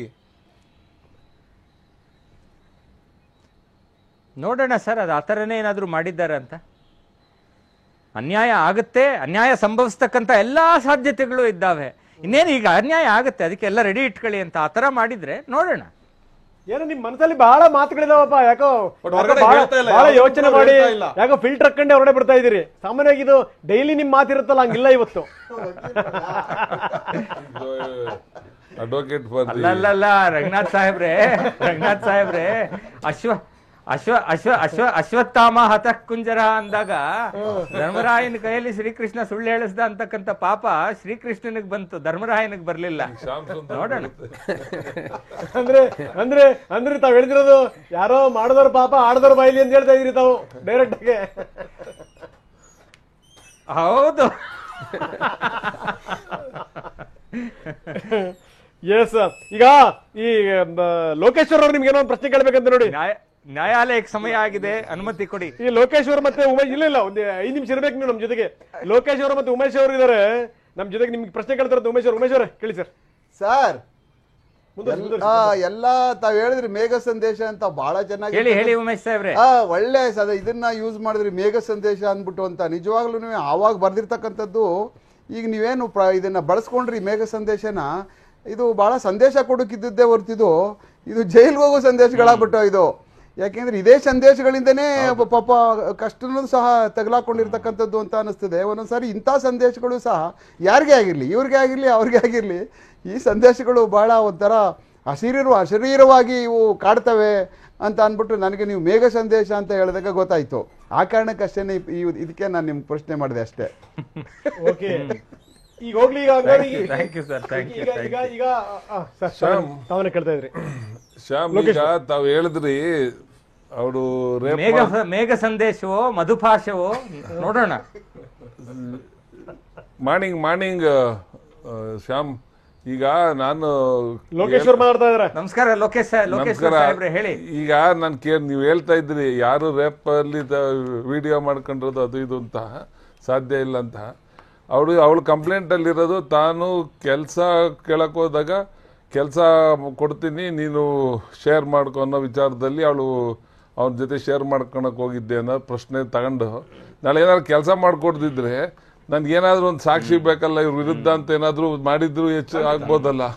ಸರ್ ಸಾಹೇಬ್ರು, ಲೋಕೇಶ್ವರ್ ಸಾಹೇಬ್ರು ಇವಾಗ ವಕ್ತಾರಾಗಿ ಮಾತಾಡ್ತಾ ಇರೋದು ನಂತರ ಅಂತ ತಿಳ್ಕೊಬಿಟ್ಟಿರ ನೀವು. ವಕ್ತಾರ ಅಂತಲ್ಲ, ಪೊಲೀಸ್ ಆಫೀಸರ್ ಆಗಿ ಲೋಕೇಶ್ವರ್ ಸಾಹೇಬ್ರಿಗೂ ಬಹಳ ಬಹುಶಃ ಲೋಕೇಶ್ವರ್ ಸಾಹೇಬ್ರಿಗಿದ್ದಷ್ಟು ದೂರದೃಷ್ಟಿ ಆ ಹುಡುಗಿಗೆ ಇದ್ದಿದ್ರೆ ಚೆನ್ನಾಗಿರ್ತಿತ್ತು ಅಂತ ಕಾಣುತ್ತೆ. ಯಾವ ತರ ದೂರದೃಷ್ಟಿ ಹೇಳ್ಬಿಡಿ. ಅಷ್ಟೊಂದು ದೂರದೃಷ್ಟಿ ಆ ಹೆಣ್ಮಗಳಿಗಿದ್ದಿದ್ರೆ ಕೆಲ್ಸಾನೇ ಕೇಳ್ತಾ ಇರ್ಲಿಲ್ವಲ್ಲ. ಅದೇ ಈಗ ನಾನೆಲ್ಲೋ ಒಂದ್ ಕಡೆ ಹೋಗ್ತಾ ಇದ್ದೀನಿ, ಕೆಲಸ ಕೇಳ್ತಾ ಇದ್ದೀನಿ, ಆ ಕೆಲಸ ಕೊಡಿಸ್ಲಿಕ್ಕೆ ಅವ್ರು ಈ ತರ ಎಲ್ಲ ಮಾಡು ಅಂತಾರೆ. ಆಮೇಲೆ ಅವ್ರು ಏನಾದ್ರು ಕೆಲಸ ಕೊಡಿಸದೆ ಹೋದ್ರೆ ಓಕೆ, ಇದೇನೇ ಆಗ್ಲಿ ಶ್ಯಾಮ್, ಕೊನೆಯದಾಗಿ ಒಂದು ಮಾತನ್ನ ಹೇಳಲೇಬೇಕಾದ್ರೆ ನೀವು ಕೂಡ ಕೋಟಿ ಹೋಗ್ತಾ ಇದೀರಿ. ಕೊನೆಯದಾಗ ಒಂದು ಮಾತು ಹೇಳ್ತೀನಿ, ಏನು ಅಂತಂದ್ರೆ ಎಲ್ಲಿ ತಪ್ಪಾಗಿದೆಯಾ ಅಲ್ಲಿ ಶಿಕ್ಷೆ ಆಗಲಿ. ಒಂದ್ ಕಡೆಗೆ ಈ ಕಡೆ ರಮೇಶ್ ಅವ್ರ ಕಡೆಯಿಂದ ಆಗಿದೆಯಾ, ಆಯ್ತು ರಮೇಶ್ ಅವ್ರ ಶಿಕ್ಷೆ ಆಗ್ಲಿ, ಅಥವಾ ಇವ್ರು ಏನಾದ್ರು ಷಡ್ಯಂತ್ರಗಳನ್ನು ಮಾಡಿದ್ರೆ ಈ ಕಡೆಯಿಂದ ಸತ್ಯ ಹೊರಗಡೆ ಬರ್ಲಿ. ಜನ ಬೇಸತ್ತ ಹೋಗ್ಬಿಟ್ಟಿದ್ದಾರೆ ಶ್ಯಾಮ್, ಇದನ್ನ ಒಪ್ಕೋತಿರ್ತಾವ. ಅವ್ರ ಕನ್ಕ್ಲೂಷನ್ ಖಂಡಿತವಾಗ್ಲು ಒಂದು ವಿಷಯ ಹೇಳಿ ಕನ್ಕ್ಲೂಡ್ ಮಾಡ್ತೀನಿ ರಂಗನಾಥ್ ಸರ್. ಏನಂದ್ರೆ ಹೇಳಿ ಈಗ ಜಾರಕಿಹೊಳಿ ಅವರ ವರ್ಷನ್ ಸ್ಟ್ಯಾಂಡು ಒಂದಿರ್ಬೋದು, ಹೆಣ್ಣು ಮಗಳ ವರ್ಷನ್ ಸ್ಟ್ಯಾಂಡು ಒಂದಿರ್ಬೋದು. It is the investigation officer who is going to say ಅವ್ರು 2 ವರ್ಷನ್ನು ನಾಳೆ ತಳ್ಳಿ ಹಾಕ್ಬೋದು ಅಂತ ಇಟ್ಕೊಳ್ಳೋಣ. ರೇಪು ಆಗಿಲ್ಲ, ಇನ್ನೊಂದು ಆಗಿಲ್ಲ, this is what is our report, ಇದೇ ನಡೆದಿರ್ತಕ್ಕಂಥದ್ದು. We will be bound by that sir. ಅಂದ್ರೆ ಇನ್ವೆಸ್ಟಿಗೇಷನ್ ಆಗ್ಲಿಕ್ಕೆ ಬಿಡಿ, ಇದೇ ತರ ಇನ್ವೆಸ್ಟಿಗೇಷನ್ ಆಗ್ಬೇಕು, ಅದೇ ತರ ಇನ್ವೆಸ್ಟಿಗೇಷನ್ ಆಗ್ಬೇಕು, ಈ ಲೈನ್ಸ್ ಮೇಲೆ ಇನ್ವೆಸ್ಟಿಗೇಷನ್ ಆಗ್ಬೇಕು. ಕಥೆನ ಕಾದಂಬರಿನ ಬರೀತಾ ಇದೀವಿ, ಸ್ಕ್ರೀನ್ ಪ್ಲೇ ನಡೀತಾ ಇದೆಯಾ? ಒಬ್ಬರಿಗೆ ಇನ್ವೆಸ್ಟಿಗೇಷನ್ ಆಗಬೇಕು ಅಂತ ನಿಲ್ವಲ್ಲ ಶ್ಯಾಮ್, ಒಂದ್ ಕಡೆಗೆ ಇನ್ವೆಸ್ಟಿಗೇಷನ್ ಆಗಬೇಕು ಅಂತ ನಿಲ್ವಲ್ಲ ಸರ್. ಇನ್ವೆಸ್ಟಿಗೇಷನ್ ರಂಗನಾಥ್ ಸಾಹೇಬ್ರೆ, ಯಾಕೆ ಈ ಹುಡುಗಿ ಮೇಘ ಸಂದೇಶ ಕಳಿಸಿ ಯಾರ ಮುಖಾಂತರನೋ ಕೊಟ್ಟಂತ ಕಂಪ್ಲೇಂಟ್ ರಿಜಿಸ್ಟರ್ ಆದಾಗ್ಲೂ ಜಾರಕಿಹೊಳಿ ಇನ್ವೆಸ್ಟಿಗೇಷನ್ಗೆ ತಮ್ಮನ್ನು ತಾವು ತೊಡಗಿಸ್ಕೊಂಡ್ರು ಸರ್. ಈ went and answered series of questions. ಅಲ್ಲ, ಅವರನ್ನು ನಾಗರಾಜ್ ಮೂಲಕ ಕಳ್ಸಿದ್ದಲ್ಲ, ಅವ್ರೇನ್ ಬರ್ಲಿಲ್ವಲ್ಲ ಕೊಡೋದಕ್ಕೆ. ಇನ್ವೆಸ್ಟಿಗೇಷನ್ ಹೋದ್ರಲ್ಲ ಲೋಕೇಶ್ವರ್ ಸಾಹೇಬ್ರೆ. ಅಲ್ಲಲ್ಲ, ಕಂಪ್ಲೇಂಟ್ ಅವ್ರನ್ನು ಬೇರೆ ಕಡೆನೆ ಕಳ್ಸಿದ್ದು, ಅವರು ಮೇಘ ಸಂದೇಶ ಬೇರೆ ಕಡೆಯಿಂದಾನೆ. ಇವ್ರದ್ದು ಹೆಂಗಿತ್ತು ಅವ್ರದ್ದು ಹಂಗೆ ಮಾಡಿದ್ದು. ಇಲ್ಲ ಇಲ್ಲ ಇಲ್ಲ, ಜಾರಕಿಹೊಳಿ ಅವರು ಸೈನ್ ಮಾಡಿದಂತ ಕಂಪ್ಲೇಂಟ್ ಅನ್ನ ಬೇರೆ ಅಷ್ಟೇ. ಇಲ್ಲಿ ಸೈನ್ಡ್ ಅಲ್ಲ ಸ್ವಾಮಿ, ಇಲ್ಲಿ ಸೈನ್ಡ್ ಅಲ್ಲ, ಎಲ್ಲವೂ ಇಲ್ಲಿ ಇದರಲ್ಲೇ ಬ್ರಾಡ್ಕಾಸ್ಟಿಂಗ್ ಆಯ್ತು. ಶ್ಯಾಮ್ ಯಾರ್ಯಾರಿಗೆ ಮೇಘ ಸಂದೇಶ ಕಳಿಸಿದ್ರು, ಇನ್ನು ಮುಂದಿನ ದಿನಗಳಲ್ಲಿ ಯಾವ್ಯಾವ ರೀತಿ ಮೇಘ ಸ್ಫೋಟ ಆಗುತ್ತೆ ಅದು ನೋಡೋಣ. ಥ್ಯಾಂಕ್ ಯು ವೆರಿ ಮಚ್ ನಮ್ಮ ಜೊತೆ ಮಾತಾಡೋದಕ್ಕೆ. ಇದು ಶ್ಯಾಮ್ ಸುಂದರ್ ಅವರ ಮಾತು. ಶ್ಯಾಮ್ ಸುಂದರ್ ಹೇಳ್ತಾರೆ ಏನು ಅಂದ್ರೆ, ಹಲವಾರು ಸಂಗತಿಗಳನ್ನ ಈ ಬೇರೆ ಆಯಾಮಗಳಲ್ಲಿ ಈಗಾಗಲೇ ಎಲ್ಲವೂ ಕೂಡ ವಿಚಾರಣೆ ಆಗ್ತಾ ಇದೆ. ಬರೀ ಒಂದೇ ದಿಕ್ಕಲ್ಲಿ ಸಾಕ್ತಾ ಇಲ್ಲ, ಅದನ್ನು ಗಮನಿಸಬೇಕು. ಆದರೆ ಇಂಥದ್ದೇ ರೀತಿಯಲ್ಲಿ ಆಗಬೇಕು ಅಂತ ಹೇಳಲಿಕ್ಕೆ ಇವ್ರು ಯಾರು? ಯಾಕಂದ್ರೆ ಒಂದು ಇನ್ವೆಸ್ಟಿಗೇಷನ್ ಅಥಾರಿಟಿ ಇದೆಯಲ್ಲ, ಅದು ಅದರ ಪ್ರಕಾರ ಇನ್ವೆಸ್ಟಿಗೇಷನ್ ಮಾಡ್ತಾ ಇರುತ್ತೆ. ನೀವು ಹೇಳ್ದಂಗೆ ಇನ್ವೆಸ್ಟಿಗೇಷನ್ ಮಾಡ್ಲಿಕ್ಕೆ ಸಾಧ್ಯನಾ ಅನ್ನುವಂಥದ್ದು ಶ್ಯಾಮ್ ಅವರ ಪ್ರಶ್ನೆ. ಇದಕ್ಕೆ ಸಂಬಂಧಪಟ್ಟ ಇನ್ನಷ್ಟು ನಾನು ಮಾತಾಡ್ತೀನಿ. ಗಮನಿಸ್ತಾ ಇದ್ವಿ, ಆಗ್ತಾ ಇರುವಂತಹ ಡೆವಲಪ್ಮೆಂಟ್ಸ್ ಅನ್ನ ನೋಡ್ತಾ ಹೋದ್ರೆ ದಿನಕ್ಕೊಂದು ತಿರುವು ಪಡೆದುಕೊಳ್ತಾ ಇದೆ. ಇವತ್ತು ಸಿಡಿ ಲೇಡಿ ಪೋಷಕರ ರಿಟ್ ಅರ್ಜಿ ವಿಚಾರಣೆಗೆ ಬರುತ್ತೆ. ಸಿಡಿ ಲೇಡಿ ಪೋಷಕರು ರಿಟ್ ಅರ್ಜಿಯನ್ನ ಸಲ್ಲಿಸಿದ್ರು. ಸಿಆರ್ಪಿಸಿ ಸೆಕ್ಷನ್ 164 ಅಡಿ ಹೇಳಿಕೆ ಪ್ರಶ್ನೆಯನ್ನ ಮಾಡಿ ಪೋಷಕರು ರಿಟ್ ಅರ್ಜಿಯನ್ನ ಸಲ್ಲಿಸಿದ್ರು. ನಿಯಮಬಾಹಿರವಾಗಿ ಸೆಕ್ಷನ್ 164 ಅಡಿಯಲ್ಲಿ ಹೇಳಿಕೆಯನ್ನ ದಾಖಲಿಸಿರುವಂತಹ ಆರೋಪವನ್ನ ಮಾಡಿ ಸಲ್ಲಿಸಿರುವಂತಹ ಅರ್ಜಿ ಇದು. ಹೇಳಿಕೆಯನ್ನ ರದ್ದು ಕೋರಿ ಹೈಕೋರ್ಟ್ಗೆ ರಿಟ್ ಸಲ್ಲಿಸಿದಂತಹ ಪೋಷಕರು ಇವತ್ತು ಅರ್ಜಿಯ ವಿಚಾರಣೆ ಇದೆ. ಇವತ್ತು ಸಿಡಿ ಲೇಡಿ ಪೋಷಕರ ರಿಟ್ ಅರ್ಜಿ ವಿಚಾರಣೆ ಇದೆ. ಸಿಡಿ ಲೇಡಿ ಪೋಷಕರು ರಿಟ್ ಅರ್ಜಿಯನ್ನ ಸಲ್ಲಿಸಿದ್ರು. ಸೆಕ್ಷನ್ 164 ನ ಅಡಿಯಲ್ಲಿ ದಾಖಲಿಸಿರುವಂತಹ ಹೇಳಿಕೆ ಇತ್ತಲ್ಲ, ಅದನ್ನೇ ರದ್ದುಪಡಿಸಬೇಕು ಅನ್ನುವಂತ ನಿಟ್ಟಿನಲ್ಲಿ ರಿಟ್ ಅರ್ಜಿಯನ್ನ ಸಲ್ಲಿಸಿದ್ರು. ಆ ಅರ್ಜಿಗೆ ಸಂಬಂಧಪಟ್ಟ ಹಾಗೆ ಇವತ್ತು ವಿಚಾರಣೆ ನಡೆಯುತ್ತೆ. ಸಿಡಿ ಲೇಡಿ ಪೋಷಕರು ರಿಟ್ ಅರ್ಜಿಯನ್ನ ಸಲ್ಲಿಸಿದ್ರು. ಮತ್ತಷ್ಟು ಮಾಹಿತಿಯನ್ನು ಕೊಡ್ತಾರೆ ನಮ್ಮ ಪ್ರತಿನಿಧಿ ರಮೇಶ್ ದೂರವಾಣಿ ಸಂಪರ್ಕದಲ್ಲಿ ಜಾಯ್ನ್ ಆಗಿದ್ದಾರೆ. ರಮೇಶ್, ಇವತ್ತು ವಿಚಾರಣೆಗೆ ಬರುತ್ತೆ, ಏನೆಲ್ಲ ನಡೀಬಹುದು ಇವತ್ತು? ಆನಂದ್, ಇನ್ನು ಕೆಲವೇ ಕ್ಷಣಗಳಲ್ಲಿ ಹೈಕೋರ್ಟ್ ನಲ್ಲಿ ಈ ಒಂದು ರಿಟ್ ಅರ್ಜಿ ವಿಚಾರಣೆ ನಡೆಯುತ್ತೆ. ಯುವತಿ ಪೋಷಕರು ಹೈಕೋರ್ಟ್ಗೆ, ಅಂದ್ರೆ ಯುವತಿ ತಂದೆ ಒಂದು ರಿಟ್ ಅರ್ಜಿಯನ್ನು ಸಲ್ಲಿಸಿದ್ರು. ಇದ್ರಲ್ಲಿ ಅವ್ರು ಮಾಡ್ತಿದ್ದಂತ ಆರೋಪ ಏನಂತಂದ್ರೆ, ಸಿಆರ್ಪಿಸಿ 164 ಕೆಳಗಡೆ ಏನ್ ಹೇಳಿಕೆಯನ್ನ ದಾಖಲಿಸಿದ್ದಾರೆ ಅದನ್ನ ಪ್ರಕ್ರಿಯೆಯನ್ನ ಫಾಲೋ ಮಾಡಿಲ್ಲ. ಅಂದ್ರೆ ನಿಯಮ ಅಂದ್ರೆ ಸಿಆರ್ಪಿಸಿ ಸೆಕ್ಷನ್ 164 ಕೆಳಗಡೆ ಹೇಳಿಕೆ ದಾಖಲಿಸ್ಕೊಳ್ಬೇಕಾದ್ರೆ ನ್ಯಾಯಾಧೀಶರು ಮತ್ತೆ ಯುವತಿ ಮತ್ತೆ ಒಬ್ರು ಟೈಪಿಸ್ಟ್ ಅಷ್ಟೇ ಇರೋದಕ್ಕೆ ಅವಕಾಶ ಇದೆ. ಆದ್ರೆ ಅದನ್ನು ಬಿಟ್ಟು ಯುವತಿಯ ಪರ ವಕೀಲರು ಕೂಡ ಅದ್ರಲ್ಲಿ ಹಾಜರಾಗಿದ್ರು. ಸೂರ್ಯ ಮುಕುಂದರಾಜ್ ಅಂದ್ರೆ ಕೆಪಿಸಿಸಿ ಲೀಗಲ್ ಸೆಲ್ ನ ಸೂರ್ಯ ಮುಕುಂದರಾಜ್ ಕೂಡ ಹಾಜರಾಗಿದ್ರು. ಹೀಗಾಗಿ ಈ ಪ್ರಕ್ರಿಯೆನೇ ಸರಿ ಇಲ್ಲ, ಹೀಗಾಗಿ ಅವ್ರ ಹೇಳಿಕೆನ ರದ್ದುಪಡಿಸಬೇಕು, ಅದು ನಿಯಮ ಬಾಹಿರವಾದಂತ ಹೇಳಿಕೆ ಅಂತೇಳಿ ಪರಿಗಣಿಸಬೇಕು ಅಂತೇಳಿ ಮನವಿ ಮಾಡಿದ್ದಾರೆ. ಈ ಅರ್ಜಿಯ ವಿಚಾರಣೆ ಇವತ್ತು ನಡೆಯುತ್ತೆ. ಇದರಲ್ಲಿ SIT ನು ಕೂಡ ಪ್ರತಿವಾದಿ ಮಾಡಿದ್ದಾರೆ. ಅದೇ ರೀತಿ ಕಬ್ಬನ್ ಪಾರ್ಕ್ ಪೊಲೀಸರನ್ನ ಮತ್ತೆ ಗೃಹ ಇಲಾಖೆಯನ್ನ ಕೂಡ ಪ್ರತಿವಾದಿಯನ್ನಾಗಿ ಮಾಡಲಾಗಿದೆ. ಹೀಗಾಗಿ ಕೋರ್ಟ್ ಈ ಬಗ್ಗೆ ಏನ್ ಅಭಿಪ್ರಾಯ ಪಡುತ್ತೆ ಅನ್ನೋದು ನೋಡ್ಬೇಕು. ಯಾಕಂದ್ರೆ 164 ಸ್ಟೇಟ್ಮೆಂಟ್ ಏನಿದೆ ಅದು ಸೀಲ್ಡ್ ಕವರ್ ಅಲ್ಲಿ ಇರುತ್ತೆ. ಮತ್ತೆ ಆ ಪ್ರಕ್ರಿಯೆ ಫಾಲೋ ಆಗಿದೆಯಾ ಇಲ್ವಾ ಅಂತ ಹೇಳಿ ಕೋರ್ಟ್ ಅದನ್ನ ಪರಿಶೀಲನೆಗೆ ಒಳಪಡಿಸುತ್ತಾ ಇಲ್ವಾ ಅನ್ನೋದು ಇವತ್ತು ಕೋರ್ಟ್ ಏನ್ ಆದೇಶ ಮಾಡುತ್ತೆ ಅನ್ನೋದ್ರ ಮೇಲೆ ನಿರ್ಧಾರ ಆಗುತ್ತೆ. ಇವತ್ತು ಕೋರ್ಟ್ ನಲ್ಲಿ ಅರ್ಜಿ ವಿಚಾರಣೆಗೆ ಬಂದ್ರು, ಇವತ್ತೇನಾದ್ರೂ ನಿರ್ಧಾರ ಆಗುವಂತ ಸಾಧ್ಯತೆ ಇದೆಯಾ ರಮೇಶ್? ಆನಂದ್, ಇವತ್ತೇ ನಿರ್ಧಾರ ಆಗುವಂತ ಸಾಧ್ಯತೆಗಳು ಕಡಿಮೆ. ಯಾಕೆಂದ್ರೆ ಇವತ್ತು ಇವರ ಆರ್ಗ್ಯುಮೆಂಟ್ಸ್ ನಡೆಯುತ್ತೆ. ಅಂದ್ರೆ ಇವತ್ತಿ ತಂದೆಯ ಒಂದು ಪರ ವಕೀಲರು ಏನಿರ್ತಾರೆ ಅವರ ಆರ್ಗ್ಯುಮೆಂಟ್ಸ್ ನಡೆಯುತ್ತೆ. ಅದಾದ್ಮೇಲೆ ಪ್ರತಿವಾದಿಗಳಿಗೆ ನೋಟಿಸ್ ಜಾರಿ ಮಾಡಿ ನಿಮ್ದು ರಿಪ್ಲೈ ಏನಿದೆ ಅದನ್ನ ಹಾಕಿ ಅಂತೇಳಿ ಕೇಳೋ ಸಾಧ್ಯತೆಗಳು ಹೆಚ್ಚಾಗಿರುತ್ತೆ. ಓಕೆ ಥ್ಯಾಂಕ್ ಯು ರಮೇಶ್ ಮಾಹಿತಿಗಾಗಿ.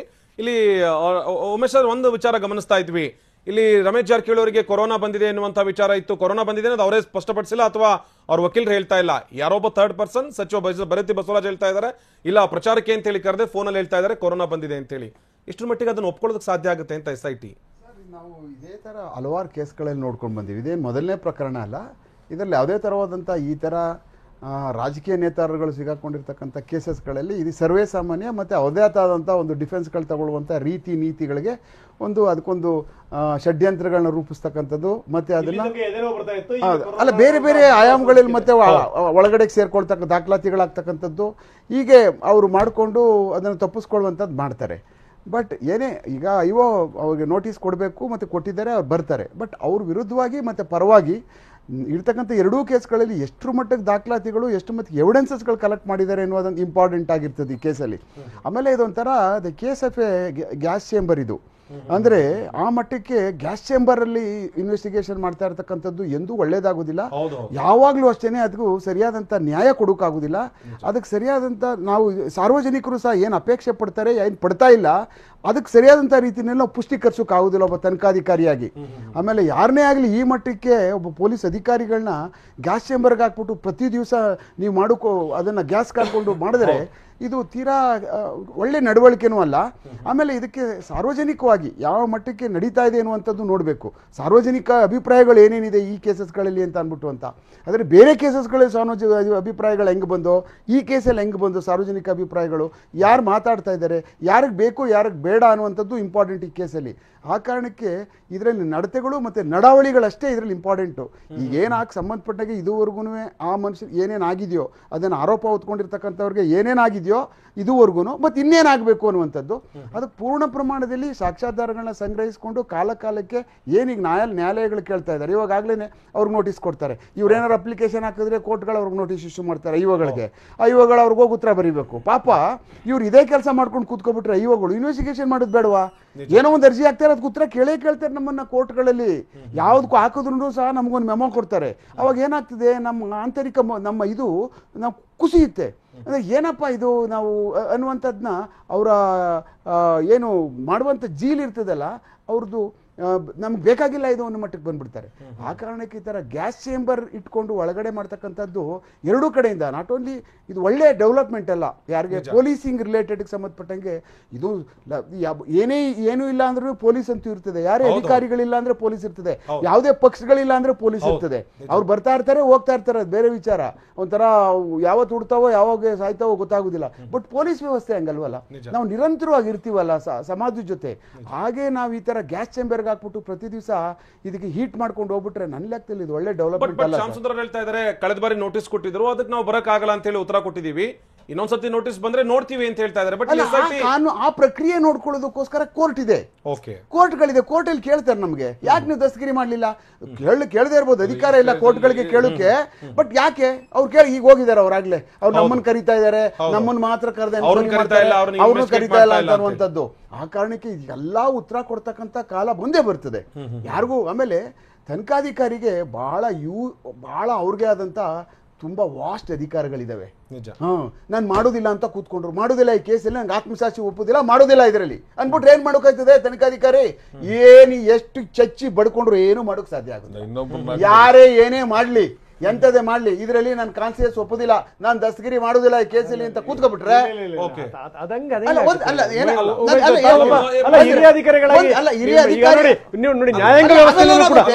ಆ ಅಧಿಕಾರಿನ ಸರ್ ಆ ಅಧಿಕಾರಿನ ಚೇಂಜ್ ಮಾಡಬಹುದು ಅವರು. ಅದು ಇದೆ, ಆಪ್ಷನ್ ಇದೆ ನೋಡಿ. ಒಂದೊಂದು ಕೇಸಲ್ಲಿ ನ್ಯಾಯಾಧೀಶರು ಕೂಡ ಹಿಂದಕ್ಕೆ ಸರಿದಿರುವಂತ ಬೇಕಾದಷ್ಟು ಉದಾಹರಣೆಗಳು ನಾವು ನೋಡ್ತೀವಿ.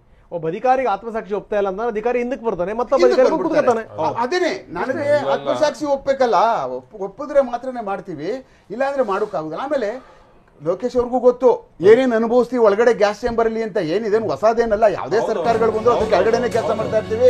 ಆದೇಶಗಳಂತೂ ನಿರಂತರ ಇರ್ತವೆ, ಅದ್ರಲ್ಲೇನು ಕಾಂಪ್ರಮೈಸ್ ಏನಿಲ್ಲ. ನಿಜ ನಿಜ. ಮತ್ತೆ ಮಾತಾಡ್ತೀನಿ, ಸಿಡಿ ಸಂತ್ರಸ್ತೆ ತಾಯಿ ಆರೋಗ್ಯದಲ್ಲಿ ಏರುಪೇರಾಗಿದೆ ಅನ್ನುವಂತ ವಿಚಾರ ಗೊತ್ತಾಗ್ತಾ ಇದೆ. ಸಿಡಿ ಲೇಡಿಯ ತಾಯಿಗೆ ಅನಾರೋಗ್ಯ ಕಂಡು ಬಂದಿದೆ. ಚಿಕಿತ್ಸೆಗಾಗಿ ವಿಜಯಪುರಕ್ಕೆ ಕರೆದುಕೊಂಡು ಹೋದ ಕುಟುಂಬಸ್ಥರು. ಇಲ್ಲಿ ಸಿಡಿ ಲೇಡಿಯ ತಾಯಿಗೆ ಆರೋಗ್ಯದಲ್ಲಿ ಏರ್ಪೇರಾಗಿದೆ.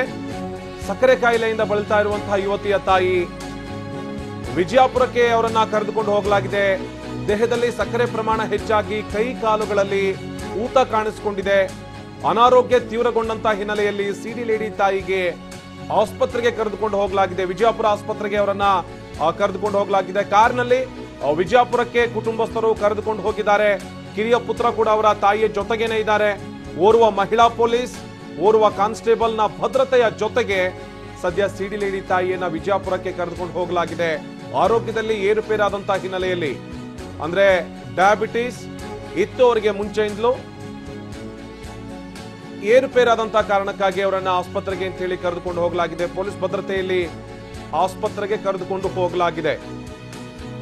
ಮತ್ತಷ್ಟು ಮಾಹಿತಿಯನ್ನು ಕೊಡ್ತಾರೆ ನಮ್ಮ ಪ್ರತಿನಿಧಿ ಅಶೋಕ್ ದೂರವಾಣಿ ಸಂಪರ್ಕದಲ್ಲಿ ಜಾಯ್ನ್ ಆಗಿದ್ದಾರೆ. ಅಶೋಕ್, ಅನಾರೋಗ್ಯ ಕಾರಣಕ್ಕಾಗಿ ಅವರನ್ನ ಆಸ್ಪತ್ರೆಗೆ ಕರೆದುಕೊಂಡು ಹೋಗಲಾಗಿದೆ, ಜೊತೆಗೆ ಪೊಲೀಸ್ ಭದ್ರತೆ ಕೂಡ ಇದೆ.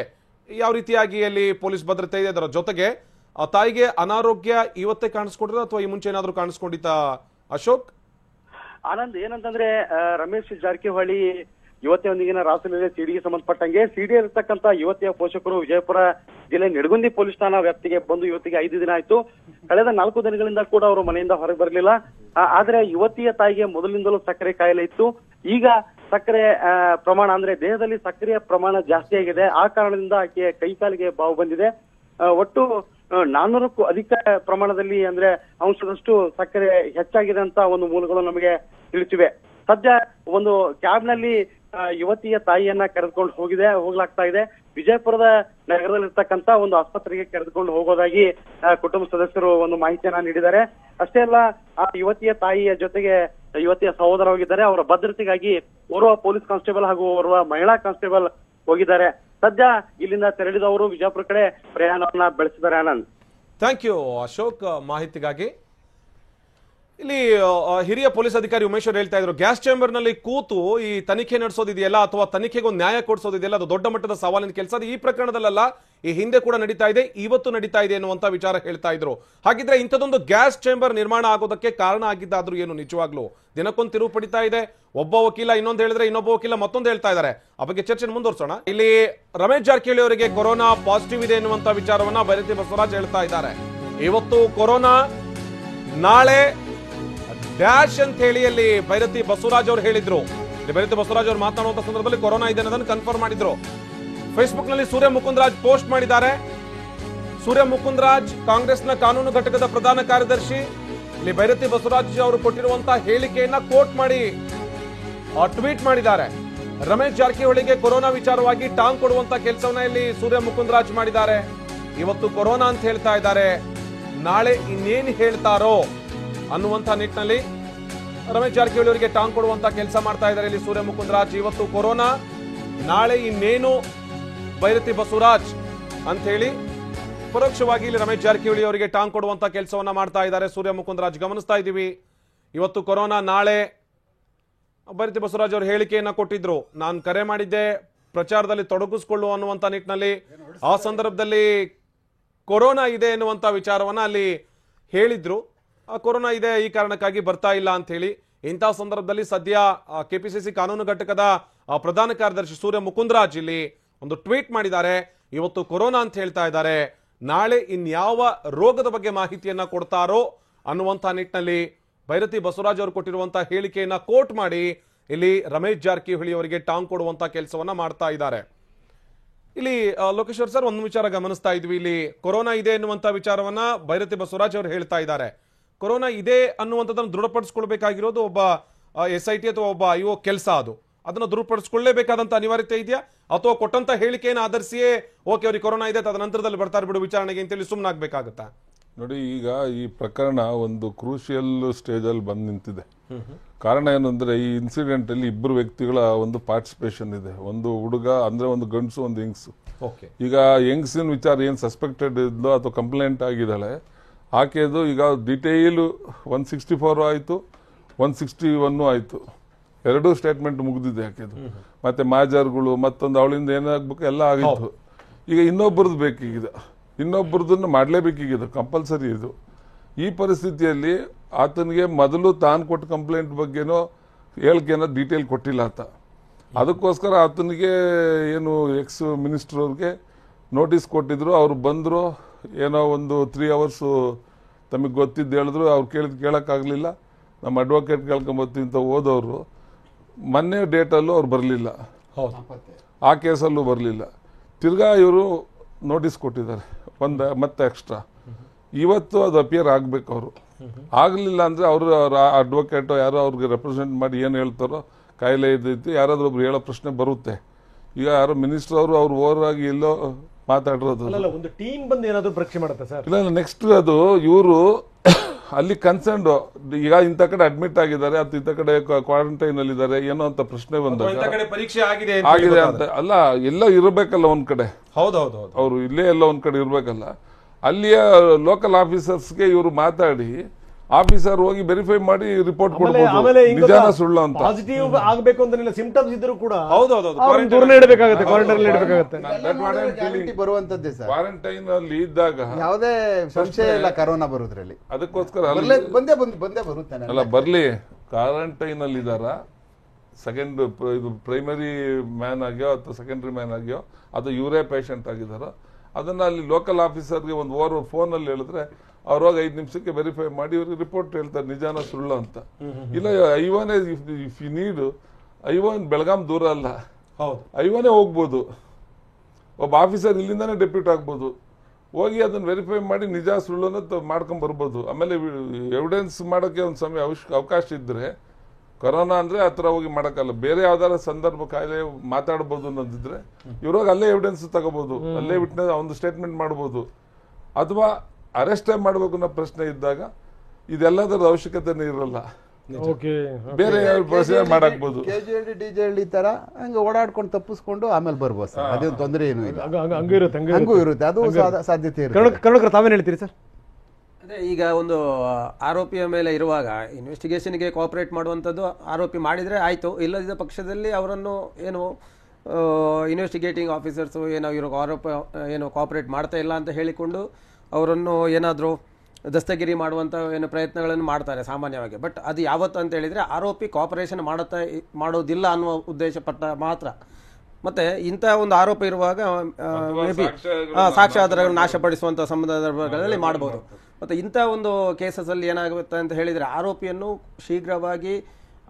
ಕೂಡ ಶೀಘ್ರವಾಗಿ ಮೆಡಿಕಲ್ ಟೆಸ್ಟಿಗೆ ಕಳಿಸುವಂಥ ಒಂದು ಇದು ಇರ್ತದೆ ಸಾಮಾನ್ಯವಾಗಿ. ಎಮರ್ಜೆನ್ಸಿ ಯಾವತ್ತೂ ಕೂಡ ಇದ್ದ ಪಕ್ಷದಲ್ಲಿ ಅವರನ್ನು ಮಾಡಬೇಕು. ಮೇ ಬಿ ಅವರನ್ನು ಮಾಡಿದ್ದಾರೋ ಅಂತ ಗೊತ್ತಿಲ್ಲ, ಯಾಕಂತ ಹೇಳಿದರೆ ಅವರು ಆರೋಪಿಯವರು ಆಲ್ರೆಡಿ ಏನು 3 ಗಂಟೆ ಏನೇನೋ ಯಾರು SIT ಮುಂದೆ ಹಾಜರಾಗಿದ್ದು ಅವರ ಸ್ಟೇಟ್ಮೆಂಟನ್ನು ಕೊಟ್ಟಿದ್ದಾರೆ. ಆ ಸಂದರ್ಭದಲ್ಲಿ ಏನಾದರೂ ಮಾಡಿದ್ದಾರೆ ಅನ್ನುವಂಥದ್ದು ನಮಗೇನು ಗೊತ್ತಿಲ್ಲ. ಅದು ಮೇ ಬಿ ಇನ್ವೆಸ್ಟಿಗೇಷನ್ ಅಲ್ಲಿ ರಿವೀಲ್ ಆಗಬೇಕಷ್ಟೇ. ಅದು ಫರ್ದರ್ ನಾರ್ಮಲಿ ಏನು ಮಾಡ್ತಾರೆ ಅಂತ ಹೇಳಿದ್ರೆ ಇಂಥದ್ದೊಂದು ಪದ್ಧತಿ ಏನು ಇನ್ವೆಸ್ಟಿಗೇಷನ್ ಮಾಡೋದು ಕೂಡಲೇ ಅವರನ್ನು ಏನು ಮೆಡಿಕಲ್ ಚೆಕಪ್, ಯಾಕಂತ ಹೇಳಿದ್ರೆ ಅವರ ಕೆಪಾಸಿಟಿ ಆಫ್ ಏನು ಕಂಡಕ್ಟಿಂಗ್ ಏನೋ ಇರುವಂಥದ್ದನ್ನು ಹೆಣ್ಣನ್ನು ಮಾಡ್ತಾರೆ, ಗಂಡನ್ನು ಮಾಡ್ತಾರೆ ಸಾಮಾನ್ಯವಾಗಿ.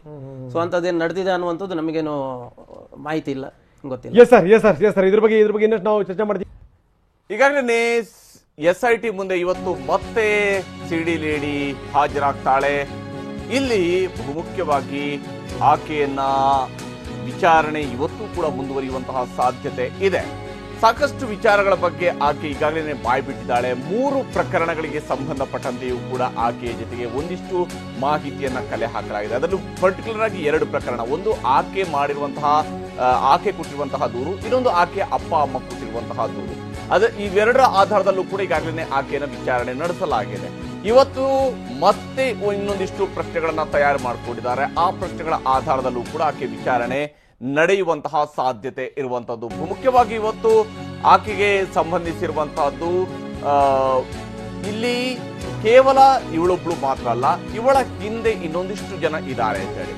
ಅದರಲ್ಲಿ ವಿಶೇಷವಾಗಿ ಆಕೆಯೇ ಕರೀತಾ ಇರುವಂತಹ ನರೇಶ್ ಅಣ್ಣ ಅಂತ ಆಕೆ ಹೇಳ್ಕೊಳ್ತಾಳೆ. ಆ ನರೇಶ್ ಮತ್ತು ಶ್ರವಣ್ ಇವರಿಬ್ರು ಕೂಡ ಹೇಗೆ ಈ ಇಡೀ ಪ್ರಕರಣಗಳಲ್ಲಿ ಆಕೆಯ ಜೊತೆಗೆ ಸಹವರ್ತಿಗಳಿದ್ದಾರೋ ಅಥವಾ ಬೇರಿನ್ಯಾವ ಸ್ವರೂಪದ ಆಕೆಗೆ ರಕ್ಷಣೆಯನ್ನು ಕೊಟ್ಟಿರುವಂತದ್ದೋ, ಆಕೆಯ ಬೆಂಬಲಕ್ಕೆ ನಿಂತವರ ಯಾವ ಸ್ವರೂಪದಲ್ಲಿ ಇವರ ಪಾತ್ರ ಇದೆ, ಅವರ ಪಾತ್ರದ ಬಗ್ಗೆ ಈಕೆ ಏನು ಹೇಳ್ತಾಳೆ ಅದು ಬಹಳ ಮುಖ್ಯ ಆಗತ್ತೆ.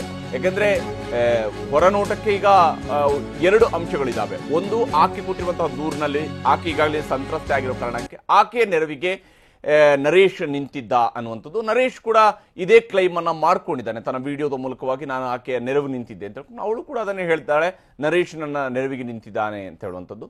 ಆದರೆ ನರೇಶ್ನ ವಿಚಾರಕ್ಕೆ ಸಂಬಂಧಪಟ್ಟಂತೆ ಇನ್ನೊಂದಿಷ್ಟು ಅನುಮಾನಗಳಿದ್ದಾವೆ, ಶ್ರವಣ್ನ ವಿಚಾರಕ್ಕೆ ಇನ್ನೊಂದಿಷ್ಟು ಅನುಮಾನಗಳಿದ್ದಾವೆ. ಶ್ರವಣ್ ಇದರಲ್ಲಿ ಹ್ಯಾಕರ್ ಆಗಿ ಕೆಲಸ ಮಾಡಿದ್ದಾನೆ, ಆತ ರಷ್ಯಾದ IP ಮೂಲಕವಾಗಿ ಈ ಒಂದು ವಿಡಿಯೋವನ್ನು ಬಿಡುಗಡೆ ಮಾಡಿದ್ರೆ ಆತನ ಪಾತ್ರ ಬಹಳ ದೊಡ್ಡದಾಗಿತ್ತು ಅನ್ನುವಂಥದ್ದು. ಹಾಗೆಯೇ ನರೇಶ್ ಗೌಡ ಇದನ್ನಲ್ಲ, ಇವನು ಈ ಇಡೀ ತಂಡದ ಮಾಸ್ಟರ್ ಮೈಂಡ್ ಅನ್ನುವಂಥ ಒಂದು ಆರೋಪವೂ ಕೂಡ ಇದೆ.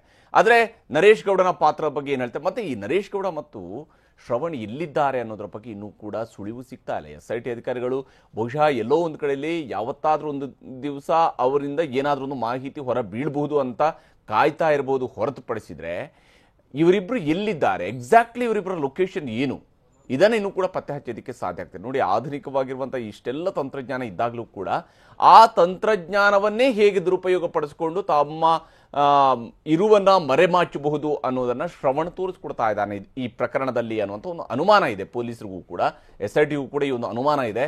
ಶ್ರವಣ್ ಈ ಲೊಕೇಶನ್ ಅನ್ನ ಬೇರೆ ಬೇರೆ ಸ್ವರೂಪದಲ್ಲಿ ತೋರಿಸ್ತಾ ಇದ್ದಾನೆ ಅನ್ನುವಂಥ ಒಂದು ಅನುಮಾನ ಇದೆ. ಈ ಎಲ್ಲ ಕಾರಣಕ್ಕಾಗಿಯೇ ಇವತ್ತು ಆಕೆಯನ್ನು ಯಾವ ಸ್ವರೂಪದಲ್ಲಿ ವಿಚಾರಣೆ ನಡೆಸ್ತಾರೆ. ಮತ್ತು ಆಕೆ ಹೇಳ್ತಾಳಲ್ಲ, ನಾನು ತಲೆಮರೆಸ್ಕೊಂಡಿದ್ದೆ, ಗೋವಾಕ್ಕೆ ಹೋಗಿದ್ದೆ, ಅಲ್ಲಿಂದ ಬೇರೆ ಬೇರೆ ರಾಜ್ಯಗಳಿಗೆ ಹೋಗಿದ್ದೆ ಅಂತ ಹೇಳ್ತಾರೆ. ಈ ಬೇರೆ ಬೇರೆ ರಾಜ್ಯಗಳಿಗೆ ಹೋದಂತಹ ಸಂದರ್ಭದಲ್ಲಿ ಶ್ರವಣ್ ಅಥವಾ ನರೇಶ್ ಇದ್ರ, ಅವರು ಕೂಡ ಆಕೆಯ ಆ ಒಂದು ಒಟ್ಟು ಪಲಾಯನದ ಸಂದರ್ಭ ಇತ್ತಲ್ಲ, ಆ ಸಂದರ್ಭದಲ್ಲಿ ಅವರು ಕೂಡ ಜೊತೆಯಾಗಿದ್ರ ಅನ್ನುವಂತಹದ್ರ ಬಗ್ಗೆಯೂ ಕೂಡ ಪರ್ಟಿಕ್ಯುಲರ್ ಆದಂತಹ ಇನ್ಫಾರ್ಮೇಶನ್ ಸಿಗಬೇಕಾಗಿದೆ. ಮತ್ತು SIT ನಡೆಸ್ತಾ ಇರುವಂತಹ ವಿಚಾರಣೆಯಲ್ಲಿ ಶ್ರವಣ್ ಮತ್ತು ಈ ಯುವತಿಯ ನಡುವಿನ ಒಂದಿಷ್ಟು ಮಾತುಕತೆಯ ಬಗ್ಗೆಯೂ ಕೂಡ ನಿಖರ ಮಾಹಿತಿ ಇದೆ. ಪರ್ಟಿಕ್ಯುಲರ್ ಆಗಿ ಇಂಥದ್ದೇ ಸಂದರ್ಭದಲ್ಲಿ ಇಂಥದ್ದೇ ಕಾರಣಕ್ಕಾಗಿ ಆಕೆ ಆತನನ್ನು ಸಂಪರ್ಕಿಸಿದ್ದಾಳೆ ಅನ್ನುವುದಕ್ಕೆ ಸಂಬಂಧಿಸಿರತಕ್ಕಂತಹ ಒಂದಿಷ್ಟು ಮಾಹಿತಿಯು ಕೂಡ ಈಗ SIT ಬಳಿಯಲ್ಲಿ ಇದೆ ಅನ್ನುವಂಥದ್ದು ನಮಗಿರುವಂತಹ ಇನ್ಫಾರ್ಮೇಶನ್. ಈ ಎಲ್ಲ ಕಾರಣಕ್ಕಾಗಿ ಇವತ್ತು 6ನೇ ಬಾರಿಗೂ ಕೂಡ ಆಕೆಯನ್ನು ಏನೇನು ಪ್ರಶ್ನೆಗಳನ್ನು ಮುಂದಿಟ್ಟು ವಿಚಾರಣೆ ನಡೆಸ್ತಾರೆ ಅನ್ನೋದನ್ನ ನೋಡಬೇಕಾಗಿದೆ. ಬೇರೆ ಬೇರೆ ತಂಡವೂ ಕೂಡ ಇಲ್ಲಿ SIT ಬೇರೆ ಬೇರೆ ತಂಡ ಕೂಡ ಆಕೆಯನ್ನು ವಿಚಾರಣೆ ನಡೆಸಬಹುದು. ಕೇವಲ ACP ಕವಿತಾ ಅವರು ಮಾತ್ರ ಅಲ್ಲದೆ ಉಳಿದವರು ಕೂಡ ಆಕೆಯನ್ನು ವಿಚಾರಣೆ ನಡೆಸುವಂಥ ಸಾಧ್ಯತೆಯೂ ಕೂಡ ಇದೆ. ಯಾಕೆಂದರೆ ಈ ಇಡೀ ಪ್ರಕರಣಕ್ಕೆ SIT ಮುಂದಿರುವಂತಹ ಕಾರಣಕ್ಕಾಗಿ SIT ಇದನ್ನು ವಿವಿಧ ಹಂತದಲ್ಲಿ ಬೇರೆ ಬೇರೆ ದೃಷ್ಟಿಕೋನದಲ್ಲಿ, ಒಂದು ಪ್ರಕರಣ ಆಗಿದ್ರೂ ಕೂಡ ಇದಕ್ಕೆ ಅನೇಕ ದೃಷ್ಟಿಕೋನದಲ್ಲಿ ಇದನ್ನು ನೋಡಬೇಕಂತ ಅವಶ್ಯಕತೆ ಇದೆ. ಆ ನಿಟ್ಟಿನಲ್ಲೂ ಕೂಡ ಇಲ್ಲಿ ಬಹುಮುಖ್ಯವಾದಂತಹ ಒಂದು ತನಿಖೆ ಸಾಗಬಹುದು. ಮತ್ತು ಇಲ್ಲಿ ಒಂದು ಹನಿ ಟ್ರ್ಯಾಪ್ನ ಕೇಸ್ನ ಬಗ್ಗೆಯೂ ಕೂಡ ಇದೆ. ಇದಕ್ಕೆ ಸಂಬಂಧಪಟ್ಟಂತೆ ಒಬ್ಬ ಮಾಜಿ ಸಚಿವನ ಜೊತೆಗೂ ಕೂಡ ಈಕೆಗೆ ಒಂದಿಷ್ಟು ಸಂಪರ್ಕ ಆಯಿತು, ಅದು ಸತತ ಸಂಪರ್ಕ ಇತ್ತು ಅನ್ನೋದು. ಬಹುಶಃ ನಾವು ಹನಿ ಟ್ರ್ಯಾಪ್ನ ಅನೇಕ ಕೇಸ್ಗಳನ್ನು ಕರ್ನಾಟಕದಲ್ಲೂ ಕೂಡ ನೋಡಿದ್ವಿ. ಅದರಲ್ಲಿ ಕೆಲವೊಂದು ಕೇಸ್ಗಳು ಹೆಂಗಿದೆ ಅಂದರೆ ಪರ್ಟಿಕ್ಯುಲರ್ ಆಗಿ ಒಂದು ಗ್ಯಾಂಗ್ ಯಾರನ್ನೋ ಒಬ್ಬರನ್ನ ಬ್ಲ್ಯಾಕ್ ಮೇಲ್ ಮಾಡಿದೆ, ಅವರು ತಗಲಾಕೊಂಡಿದ್ದಾರೆ ಅನ್ನೋಂಥದ್ದು. ಆದರೆ ನಾವು ಒಂದು ಮಧ್ಯಪ್ರದೇಶದಲ್ಲಿ ಒಂದು ಹನಿ ಟ್ರ್ಯಾಪ್ ಗ್ಯಾಂಗ್ ಅನ್ನು ನೋಡಿದ್ವಿ. ಅದು ಹೇಗಿತ್ತು ಅಂತ ಹೇಳಿದ್ರೆ, ಇಡೀ ಅಲ್ಲಿನ ಸರ್ಕಾರವನ್ನ ಅಲುಗಾಡಿಸುವ ಮಟ್ಟಕ್ಕೆ ಅಲ್ಲಿರುವಂತಹ ಅನೇಕ ಪ್ರಭಾವಿ ಸಚಿವರುಗಳನ್ನ, ಪ್ರಭಾವಿ ಅಧಿಕಾರಿಗಳನ್ನ ಅಲುಗಾಡಿಸಿರುವಂತಹ ಒಂದು ಪ್ರಕರಣವನ್ನ ನಾವು ಮಧ್ಯಪ್ರದೇಶದಲ್ಲಿ ನೋಡಿದ್ವಿ. ಬಹುಶಃ ಅಂಥದ್ದೇ ಪ್ರಕರಣದ ಸ್ವರೂಪದ ಕೆಲವೊಂದು ಲಕ್ಷಣಗಳು ಕೂಡ ಇಲ್ಲಿ SITಗೆ ಇರುವಂತಹ ಅನುಮಾನದ ಭಾಗವಾಗಿದೆ. ಎಲ್ಲ ಕಾರಣಕ್ಕಾಗಿಯೂ ಕೂಡ ಈಗ ಈ ಪ್ರಕರಣ ಬಹುಮುಖ್ಯ ಆಗಿದೆ. ಮತ್ತು ಇದನ್ನು ಯಾವ ಆಂಗಲಲ್ಲಿ ಹೋಗ್ತಾರೆ ಅಂತ, ಯಾಕಂದ್ರೆ ದೂರು ಎಲ್ಲೂ ಕೂಡ ಇದರಲ್ಲಿ ಹನಿ ಟ್ರ್ಯಾಪ್ ಅನ್ನುವಂಥ ದೂರೇ ಇಲ್ಲ. ಹನಿ ಟ್ರ್ಯಾಪ್ ಅನ್ನುವಂಥ ದೂರೇ ಇಲ್ಲದಿದ್ದಾಗ ಇದನ್ನು ಹನಿ ಟ್ರ್ಯಾಪ್ ಅಂತ ಹೇಳ್ಕೊಂಡು SIT ತನ್ನ ತನಿಖೆಯ ನಂತರ ಹೇಳೋದಕ್ಕೆ ಸಾಧ್ಯ ಆಗತ್ತಾ ಲೋಕೇಶ್ವರ ಅವರೇ, ಆ ರೀತಿಯಾಗಿ ಹೇಳೋದಕ್ಕೆ ಇಲ್ಲ. ಈಗ ಅದನ್ನೇ ರಮೇಶ್ ಜಾರಕಿಹೊಳಿ ಅವರ ಫಿರ್ಯಾದ್ನಲ್ಲಿ ನಮಗೂ ಎಲ್ಲ ಒಂದಷ್ಟು ಗೊತ್ತಾಗಿರೋ ಪ್ರಕಾರ, ಮೊದಲನೇದಾಗಿ ಅವರು ಅದರಲ್ಲಿ ಪಾರ್ಟಿಸಿಪೇಟ್ ಮಾಡಿದ್ದೆ ಆ ಒಂದು ಕ್ರಿಯೆಯಲ್ಲಿ ಅನ್ನೋದನ್ನ ಅವರು ಒಪ್ಪಿಲ್ಲ. ಹೌದು. ಮತ್ತೆ ಅಲ್ಲಿ ತೋರಿಸಿರೋ ವಿಡಿಯೋಗಳೆಲ್ಲ ಫೇಕ್ ಅಂತ ವಿಚಾರ ತಂದಿದ್ದಾರೆ. ಮತ್ತೆ ತಾವು ಯಾವುದೇ ದುಡ್ಡು ಕಾಸು ಕೊಟ್ಟಿಲ್ಲ ಅನ್ನೋ ವಿಚಾರನೂ ಅವರು ಇಟ್ಕೊಂಡಿದ್ದಾರೆ ಇಲ್ಲಿವರೆಗೂ. ಸೊ ಎಕ್ಸ್ಟಾರ್ಷನ್ ಅಲ್ಲಿ ಆದ್ರೆ ಹಣದ ಸುಲಿಗೆಗಾಗಿ ನನ್ನನ್ನ ಇದು ಮಾಡಿದ್ದಾರೆ ಅಂತ ಅವರು ಒಂದು ಕಡೆಯಲ್ಲಿ ಹೇಳಿದ್ದಾರೆ. ಬಟ್ ಅವ್ರು ಹಣ ಕೊಟ್ಟಿದ್ದಾರೆ ಇಲ್ವೋ ಅನ್ನೋದು ಗೊತ್ತಿಲ್ಲ. ಅದು ಅಲ್ಲ, ಇಲ್ಲಿವರೆಗೂ ಅದು ಪ್ರಶ್ನೆ ಆಗಿಲ್ಲ. ಹೌದು, ಕೊಟ್ಟಿರೋದ್ರ ಬಗ್ಗೆ ಎಲ್ಲೂ ವಿಚಾರ ಇಲ್ಲ. ಹೌದು. ಸೊ ಕೇಳಿದ್ದಾರೆ ಅನ್ನೋದು ಪ್ರಶ್ನೆ ಇವ್ರು ಯಾವಾಗಲೂ 4 ತಿಂಗಳ ಹಿಂದೆ, 4 ತಿಂಗಳ ಹಿಂದಿನ ವಿಚಾರನ ಅವರು ಕಂಪ್ಲೇಂಟ್ ಅಲ್ಲಿ ಮೆನ್ಷನ್ ಮಾಡೋದು. ಅಲ್ಲಿ ಒಂದು ಡೌಟ್ ಏನಾಗುತ್ತೆ ಅಂದ್ರೆ, ನೀವು ಒಬ್ಬ ರೆಸ್ಪಾನ್ಸಿಬಲ್ ಮಿನಿಸ್ಟರ್ ಆಗಿದ್ದು ಎಲ್ಲರಿಗೂ ಕಾನೂನಿನ ವಿಚಾರವನ್ನು ನೀವೇ ಕೊಡಬೇಕಾಗಿರೋರು, ನೀವ್ ಯಾಕೆ ಅವತ್ತು ಕಂಪ್ಲೇಂಟ್ ಕೊಡ್ಲಿಲ್ಲ ಅನ್ನೋ ಸುಲಿಗೆಯ ಮೊದಲ ಕಾಲ್ ಬಂದಾಗ್ಲೇ ಅಥವಾ ಮೊದಲ ಸಂಪರ್ಕ ಬಂದಾಗ್ಲೇ ಹೇಳಬೇಕಾಗಿ ಮಾಡ್ಬೋದಿತ್ತಲ್ಲ. ನಿಮ್ಮ ಪಾರ್ಟಿಸಿಪೇಷನ್ ಅದ್ರಲ್ಲಿ ಇಲ್ಲ ಅಂದ್ಮೇಲೆ, ಅದು ಫೇಕ್ ಅಂತ ವಿಚಾರ ಆದ್ಮೇಲೆ ನಿಮಗೆ ಕಂಪ್ಲೇಂಟ್ ಕೊಡೋದಕ್ಕೆ ಏನು ಪ್ರಾಬ್ಲಮ್ ಇತ್ತು, ಯಾವ ಅಡ್ಡಿ ಆತಂಕಗಳಲ್ಲಿ ನೀವು ನಿಂತಿರಿ, 4 ತಿಂಗಳವರೆಗೂ ವೆಯ್ಟ್ ಮಾಡೋ ಅವಶ್ಯಕತೆ ಏನಿತ್ತು, ಇದು ಎಲ್ಲ ಪ್ರಶ್ನೆಗೆ ಉತ್ತರಗಳು ಬರಬೇಕಾಗಿದೆ. ಅದಿನ್ನೂ ಕ್ಲಿಯರ್ ಆಗಿಲ್ಲ ಅಂತ ನನ್ನ ಅಭಿಪ್ರಾಯ. ಯಾಕೆಂದ್ರೆ ಅವರು ಅರ್ಧಕ್ಕೆ ವಿಚಾರಣೆಯಿಂದ ಮೊದಲು ಅವ್ರು ಕೊಟ್ಟ ಕಂಪ್ಲೇಂಟ್ಗೆ ವಿಚಾರ ಮಾಡಿಲ್ಲ ಅಂತ. ಸೊ ಆ ಪ್ರಶ್ನೆ ಇರ್ಬೇಕಾದ್ರೆ ಮತ್ತೆ ಅಲ್ಲಿ ಅಪರಾಧಿಗಳು ಯಾರಂತಾನು ಮೆನ್ಷನ್ ಆಗಿಲ್ಲ, ಯಾರೋ ಅಪರಿಚಿತರು ಅಂತ ತೋರಿಸ್ಬಿಟ್ಟಿದ್ದಾರೆ.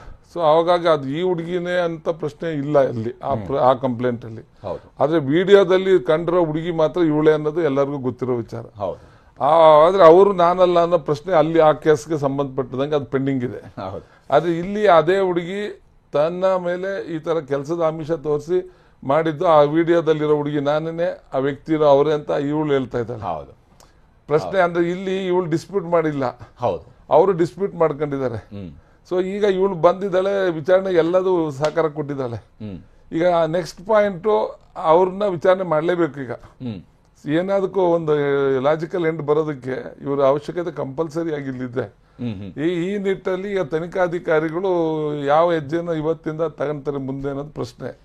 ಒಂದೇ ಒಂದು ನಿಮಿಷ ಕರುಣಾಕರ್ ಅವರೇ, ಇಲ್ಲಿ ಎಡಿಟೆಡ್ ವಿಡಿಯೋ ಮತ್ತು ನಕಲಿ ವಿಡಿಯೋ ಎರಡು ಬೇರೆ ಬೇರೆನೇ ಆಗುತ್ತೆ. ಈಗ ಎಡಿಟೆಡ್ ವಿಡಿಯೋ ಅಂತ ಹೇಳಿದ ತಕ್ಷಣ ಅದು ನಕಲಿ ಅಂತ ಹೇಳೋದಕ್ಕೆ ಸಾಧ್ಯ ಆಗುತ್ತೆ. ಈಗ ಕೋರ್ಟ್ಗೆ ಬಂದಂತಹ ಸಂದರ್ಭದಲ್ಲೂ ಕೂಡ ಅದರ ಮೂಲ ಆಧಾರಗಳು ಸಿಗದೆ ಹೋದ್ರೆ ಎಡಿಟೆಡ್ ವಿಡಿಯೋ ಅಂತ ಹೇಳಿದ್ರೆ ಅದು ನಕಲಿ ಅಂತ ಹೇಳೋದಕ್ಕೆ ಆಗತ್ತಾ?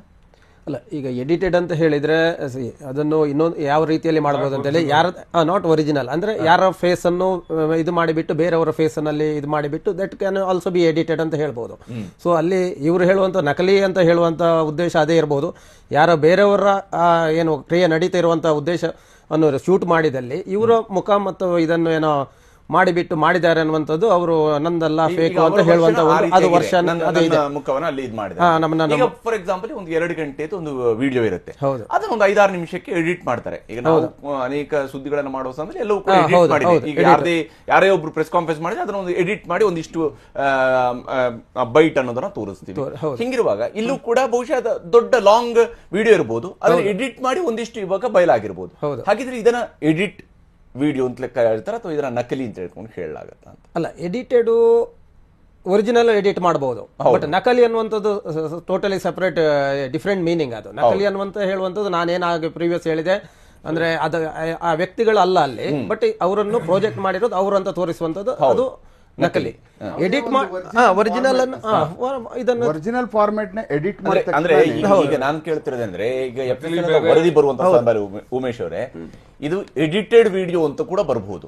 ಈ ಎಡಿಟೆಡ್ ವಿಡಿಯೋ ಅಂತ ಬಂದಾಗ ಅದನ್ನ ನಕಲಿ ವಿಡಿಯೋ ಅಂತ ಹೇಳಕ್ಕಾಗತ್ತಾ ಅಥವಾ ಒರಿಜಿನಲ್ ಇದನ್ನೇ ಎಡಿಟ್ ಮಾಡಿದ್ದಾರೆ, ಒರಿಜಿನಲ್ ನಮ್ಗೆ ಯಾವ್ದು ಸೋರ್ಸ್ ಸಿಕ್ಕಿಲ್ಲ, ನಿಮ್ಗೆ ಒಪಿನಿಯನ್ ಕೊಡಲ್ಲ, ಫಾರ್ಮೇಶನ್ ಮಾಡೋದಿಲ್ಲ ಯಾವ್ದ್ರಲ್ಲೇ ವಿಡಿಯೋ ಒಪಿನಿಯನ್ ಗಳಲ್ಲಿ ನಮ್ಗೆ ಫೋರೆನ್ಸಿಕ್ ಇಂದ ಇವನ್ ಹೈದರಾಬಾದ್ ನಾವು ಕಳಿಸ್ಕೊಟ್ಟಿದೀವಿ ವಿಡಿಯೋಗಳನ್ನ ಮಾಡಿರ್ತದ್ರಲ್ಲಿ.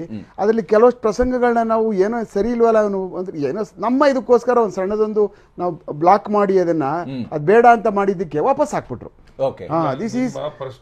ಅದು ಯಾವ ಕಾರಣಕ್ಕೂ ಅದನ್ನ ಒಪಿನಿಯನ್ ಕೊಡಲ್ರು. ಅದ್ರ ಬಗ್ಗೆ ಅವ್ರ ಒಪಿನಿಯನ್ ಕೊಟ್ಟಿಲ್ಲ ಅಂದ್ರೆ ಎಕ್ಸ್ಪರ್ಟ್ ಒಪಿನಿಯನ್ ಇರಲ್ವಲ್ಲ ಅಲ್ಲಿ. ಅವ್ರು ಕೇಳ್ತಾ ಇರೋದು ಎಡಿಟೆಡ್ ಅನ್ನೋದನ್ನ ಒರಿಜಿನಲ್ ಅಂತ ಹೇಳಕ್ ಆಗಲ್ವಾ ಅಂತ. ಯಾಕಂದ್ರೆ ಅದು ಒರಿಜಿನಲ್ ಕೆಲವನ್ನ ಕಟ್ ಮಾಡಿ ಹಾಕಿರ್ತಾರೆ. ಕರೆಕ್ಟ್, ನೀವು ಹೇಳಿದ ಅರ್ಥ ಆಯ್ತು. ಅದನ್ನೇ ಒರಿಜಿನಲ್ ಅದನ್ನ FSL ಅವ್ರು ಮಾಡಬಹುದು. ಯಾವ್ದಾದ್ರು ಅದ್ರಲ್ಲಿ ಅಡಿಷನ್ ಸೇರ್ಸಿರೋದೋ ತೆಗ್ದಿರೋದೋ ಮಾಡಿದ್ರೆ ಅದನ್ನ ಅವ್ರು ಖಂಡಿತ ಮಾಡಬಹುದು. ಇದು ಆಸ್ ಇಟ್ ಈಸ್ ಇದೆ, ಬಟ್ ಪಾರ್ಟ್ ನ ಬೇರೆ ಮಾಡಿ ತೋರಿಸಿದ್ದಾರೆ. ಅಂದ್ರೆ ಒರಿಜಿನಲ್ ಭಾಗ ಮಾಡಿ ತೋರಿಸಿದ್ದಾರೆ. ಇದೇನು ಫೇಕ್ ಅಲ್ಲ. ಎಡಿಟೆಡ್ ಅಂದ್ರೆ ಫೇಕ್ ಅಂತ ಏನಲ್ಲ ಇಲ್ಲಿ. ಅದು ಎಡಿಟೆಡ್ ಅಲ್ಲಿ ಇನ್ನೊಂದು ಅವರು ಕೊಡುವ ವರದಿಯಲ್ಲಿ ಈಗ ಒರಿಜಿನಲ್ ವಿಡಿಯೋ ಅವ್ರಿಗೆ ಸಿಕ್ಕಿಲ್ಲ ಅಂತೇಳಿ ಆದರೆ ಒಂದು ವೇಳೆ ಗೊತ್ತಿಲ್ಲ, ಅದು ಸಿಗಬಹುದು.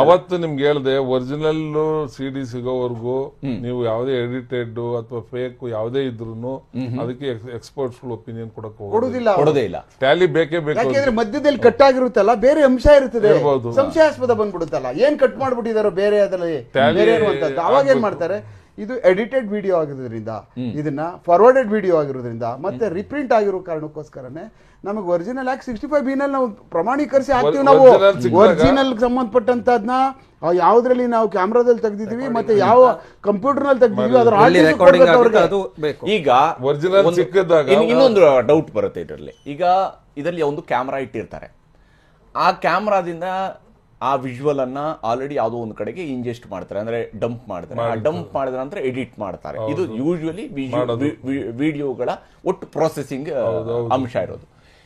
ಈಗ ಅದು ಕ್ಯಾಮ್ರಾದಲ್ಲಿ ಸಿಗುವಂತದ್ದೇ ಬೇಕಿದ್ರೆ ಅಂದ್ರೆ ಕ್ಯಾಮ್ರಾದೇ ಸಿಗಬೇಕು ಅಂದ್ರೆ 100 ನಿಮ್ಗೆ ಒಂದ್ಸರಿ ಟ್ರಾನ್ಸ್ಮಿಟ್ ಆಗೋಯ್ತಲ್ಲ, ಅದಕ್ಕೆ ನೀವು ಫಾರ್ಮ್ಯಾಟ್ ಇಂದ ತಗೊಂಡ್ ಬರ್ತೀರಿ, ಕ್ಯಾಮ್ರಾದಿಂದ ತಗೊಂಡ್ ಬರ್ತೀರಿ ಸರ್ ನೀವು.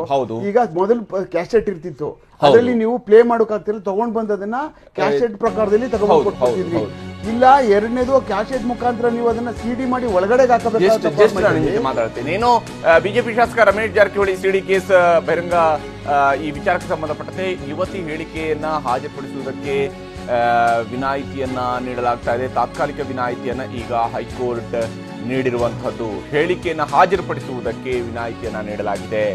SIT ಗೃಹ ಇಲಾಖೆಗೆ ಹೈಕೋರ್ಟ್ ನೋಟಿಸ್ ಅನ್ನ ಜಾರಿ ಮಾಡಿದೆ. ಬಹುಮುಖ್ಯವಾಗಿ ಇದು ಈ ಪ್ರಕರಣ ಒಂದು ಬಹಳ ಇಂಟ್ರೆಸ್ಟಿಂಗ್ ಆಗಿರ್ತಕ್ಕಂತಹ ಪ್ರಕರಣ ಇದೆ. ಇದರಲ್ಲಿ ನ್ಯಾಯಮೂರ್ತಿ ಅಶೋಕ್ ಜಿ ನಿಜಗಣ್ಣವರ್ ಪೀಠದಿಂದ ಈ ಆದೇಶ ಈಗ ಹೊರಬಿದ್ದಿದೆ.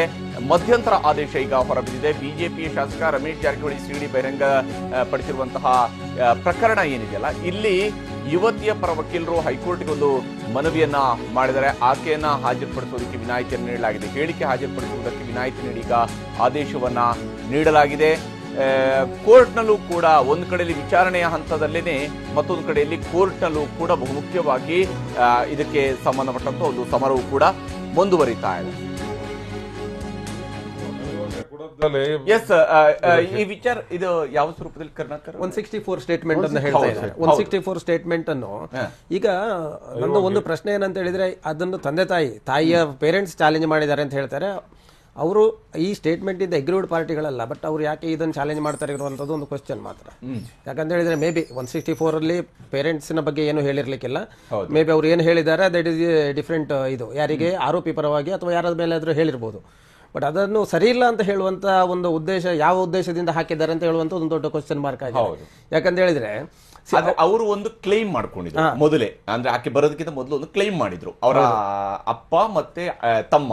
ಅವ್ರು ಏನ್ ಹೇಳ್ತಾರೆ ಅಂದ್ರೆ, ಅವಳು ಒತ್ತಡದಲ್ಲಿದ್ದಾಳೆ, ಒಂದು 4 ದಿವಸ ಅವಳನ್ನ ಫ್ರೀ ಆಗಿಬಿಟ್ಟು ನಂತರ ಆಕೆ ಸ್ಟೇಟ್ಮೆಂಟ್ ರೆಕಾರ್ಡ್ ಮಾಡ್ಕೋಬೇಕು ಅಂತ. ಬಟ್ ಅವಳು ಬಂದ ತಕ್ಷಣ ಆಕೆ ಸ್ಟೇಟ್ಮೆಂಟ್ ರೆಕಾರ್ಡ್ ಮಾಡ್ಕೊಳ್ಳೋದು. ಇದನ್ನು ಬಹಳ ಮುಖ್ಯವಾಗಿ ಅವರು ಪಾಯಿಂಟ್ ಔಟ್ ಮಾಡಿ ಅವ್ರು ಹೇಳಿದ್ರು.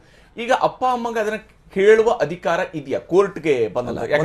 ಈ ಕೇಸ್ ಇದು ಪ್ರಕರಣದ ವಿಚಾರ. ಅದು 164 ಸ್ಟೇಟ್ಮೆಂಟ್ ಯಾವತ್ತು ಯಾವುದೇ ರೀತಿಯ ಒತ್ತಡ ಇಲ್ಲದೆ ಕೊಡುವಂತ ಸ್ಟೇಟ್ಮೆಂಟ್ ಅಂತ ಲೆಕ್ಕ ನಮ್ಮ ಇವರು ಕೂಡ ಹೇಳ್ತಾರೆ. ಯಾಕಂತ ಹೇಳಿದ್ರೆ before the magistrate, police station ಅಲ್ಲಿ ಯಾವುದೇ ಬೇರೆ ಒತ್ತಡದಿಂದ ಸ್ಟೇಟ್ಮೆಂಟ್ ಕೊಡಬಹುದು. ಇನ್ನೊಂದು 164ಗೆ ಎವಿಡೆನ್ಷರಿ ವ್ಯಾಲ್ಯೂ ಇದೆ. ಆಕ್ಚುಲಿ ಕೋರ್ಟ್ ನಲ್ಲಿ ಯಾವುದೇ 164 ಸ್ಟೇಟ್ಮೆಂಟ್ ನೀವು ಕೊಟ್ರೆ ಅದನ್ನ ಎವಿಡೆನ್ಸ್ ಅಂತ ಕನ್ಸಿಡರ್ ಮಾಡ್ತಾರೆ. ಯಾವುದು ಒತ್ತಡ ಇಲ್ಲ ಅಂತ ಲೆಕ್ಕ 164 ಸ್ಟೇಟ್ಮೆಂಟ್. ಯಾಕಂತ ಹೇಳಿದ್ರೆ ಫ್ರೀ ಆಫ್ ಎನಿಥಿಂಗ್. ಅವರು ಮೊದಲೇ ಕೇಳ್ತಾರೆ, ನಿಮ್ಗೆ ನಿನ್ ಮೇಲೆ ಏನಾದ್ರು ಒತ್ತಡ ಇದೆಯಾ, ಯಾರಾದ್ರೂ ನಿನ್ನನ್ನು ಇದು ಮಾಡಿದಾರಾ, ಅಥವಾ ನೀನು ಫ್ರೀ ವಿಲ್ ಅಲ್ಲಿ ಕೊಡ್ತಾ ಇದೆಯಾ ಏನು ಅಂತ ಹೇಳಿ ಅಂತ ಸ್ಟೇಟ್ಮೆಂಟ್ ಅನ್ನು 164 ಸ್ಟೇಟ್ಮೆಂಟ್ ಅಂತ ಹೇಳಿಬಿಟ್ಟು ಅದನ್ನು ಎವಿಡೆನ್ಸ್ ಮಾಡಿಬಿಟ್ಟು ಕೊಡುವಂತ ಒಂದು ಇದು.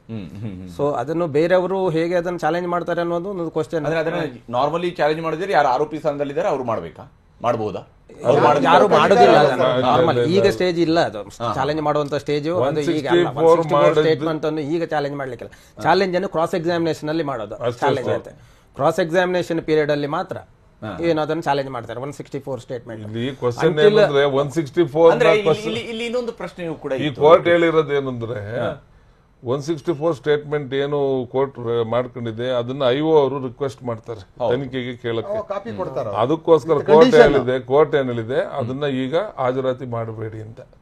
ಹಾಜರಾತಿಗೆ ವಿನಾಯಿತಿ ನೀಡಿದೆ. ಅಂದ್ರೆ ಅದನ್ನ IOಗೆ ಹ್ಯಾಂಡ್ ಓವರ್ ಮಾಡೋದು ಬೇಡ ಅಂತ. ಅದು ಸದ್ಯಕ್ಕೆ ಇರ್ಲಿಂತ ಈಗ ಎಲ್ಲಾರು ನೋಟಿಸ್ ಇಶ್ಯೂ ಮಾಡಿದೆ. ತಾತ್ಕಾಲಿಕ ಈಗ IO ಏನಾರ ತಗೊಂಡಾರು ಅಂತ ಹೇಳಿ IOಗೆ ಅದನ್ನ ನೀವು ಸದ್ಯಕ್ಕೆ ತಗೋಬೇಡಿ ಅಂತ. ಅಂದ್ರೆ ಕೋರ್ಟ್ ನೀವು ಕೊಡೋದ್ ತಾತ್ಕಾಲಿಕ ವಿನಾಯಿತಿ ಅಂತ ಕೊಡದಂಗಿರೋದಕ್ಕೆ ಅದು ಯಾರಿಗೆ ಪಿಟಿಷನರ್ಗೆ ಒಂದು ರಿಲೀಫ್ ಕೊಟ್ಟಿದೆ.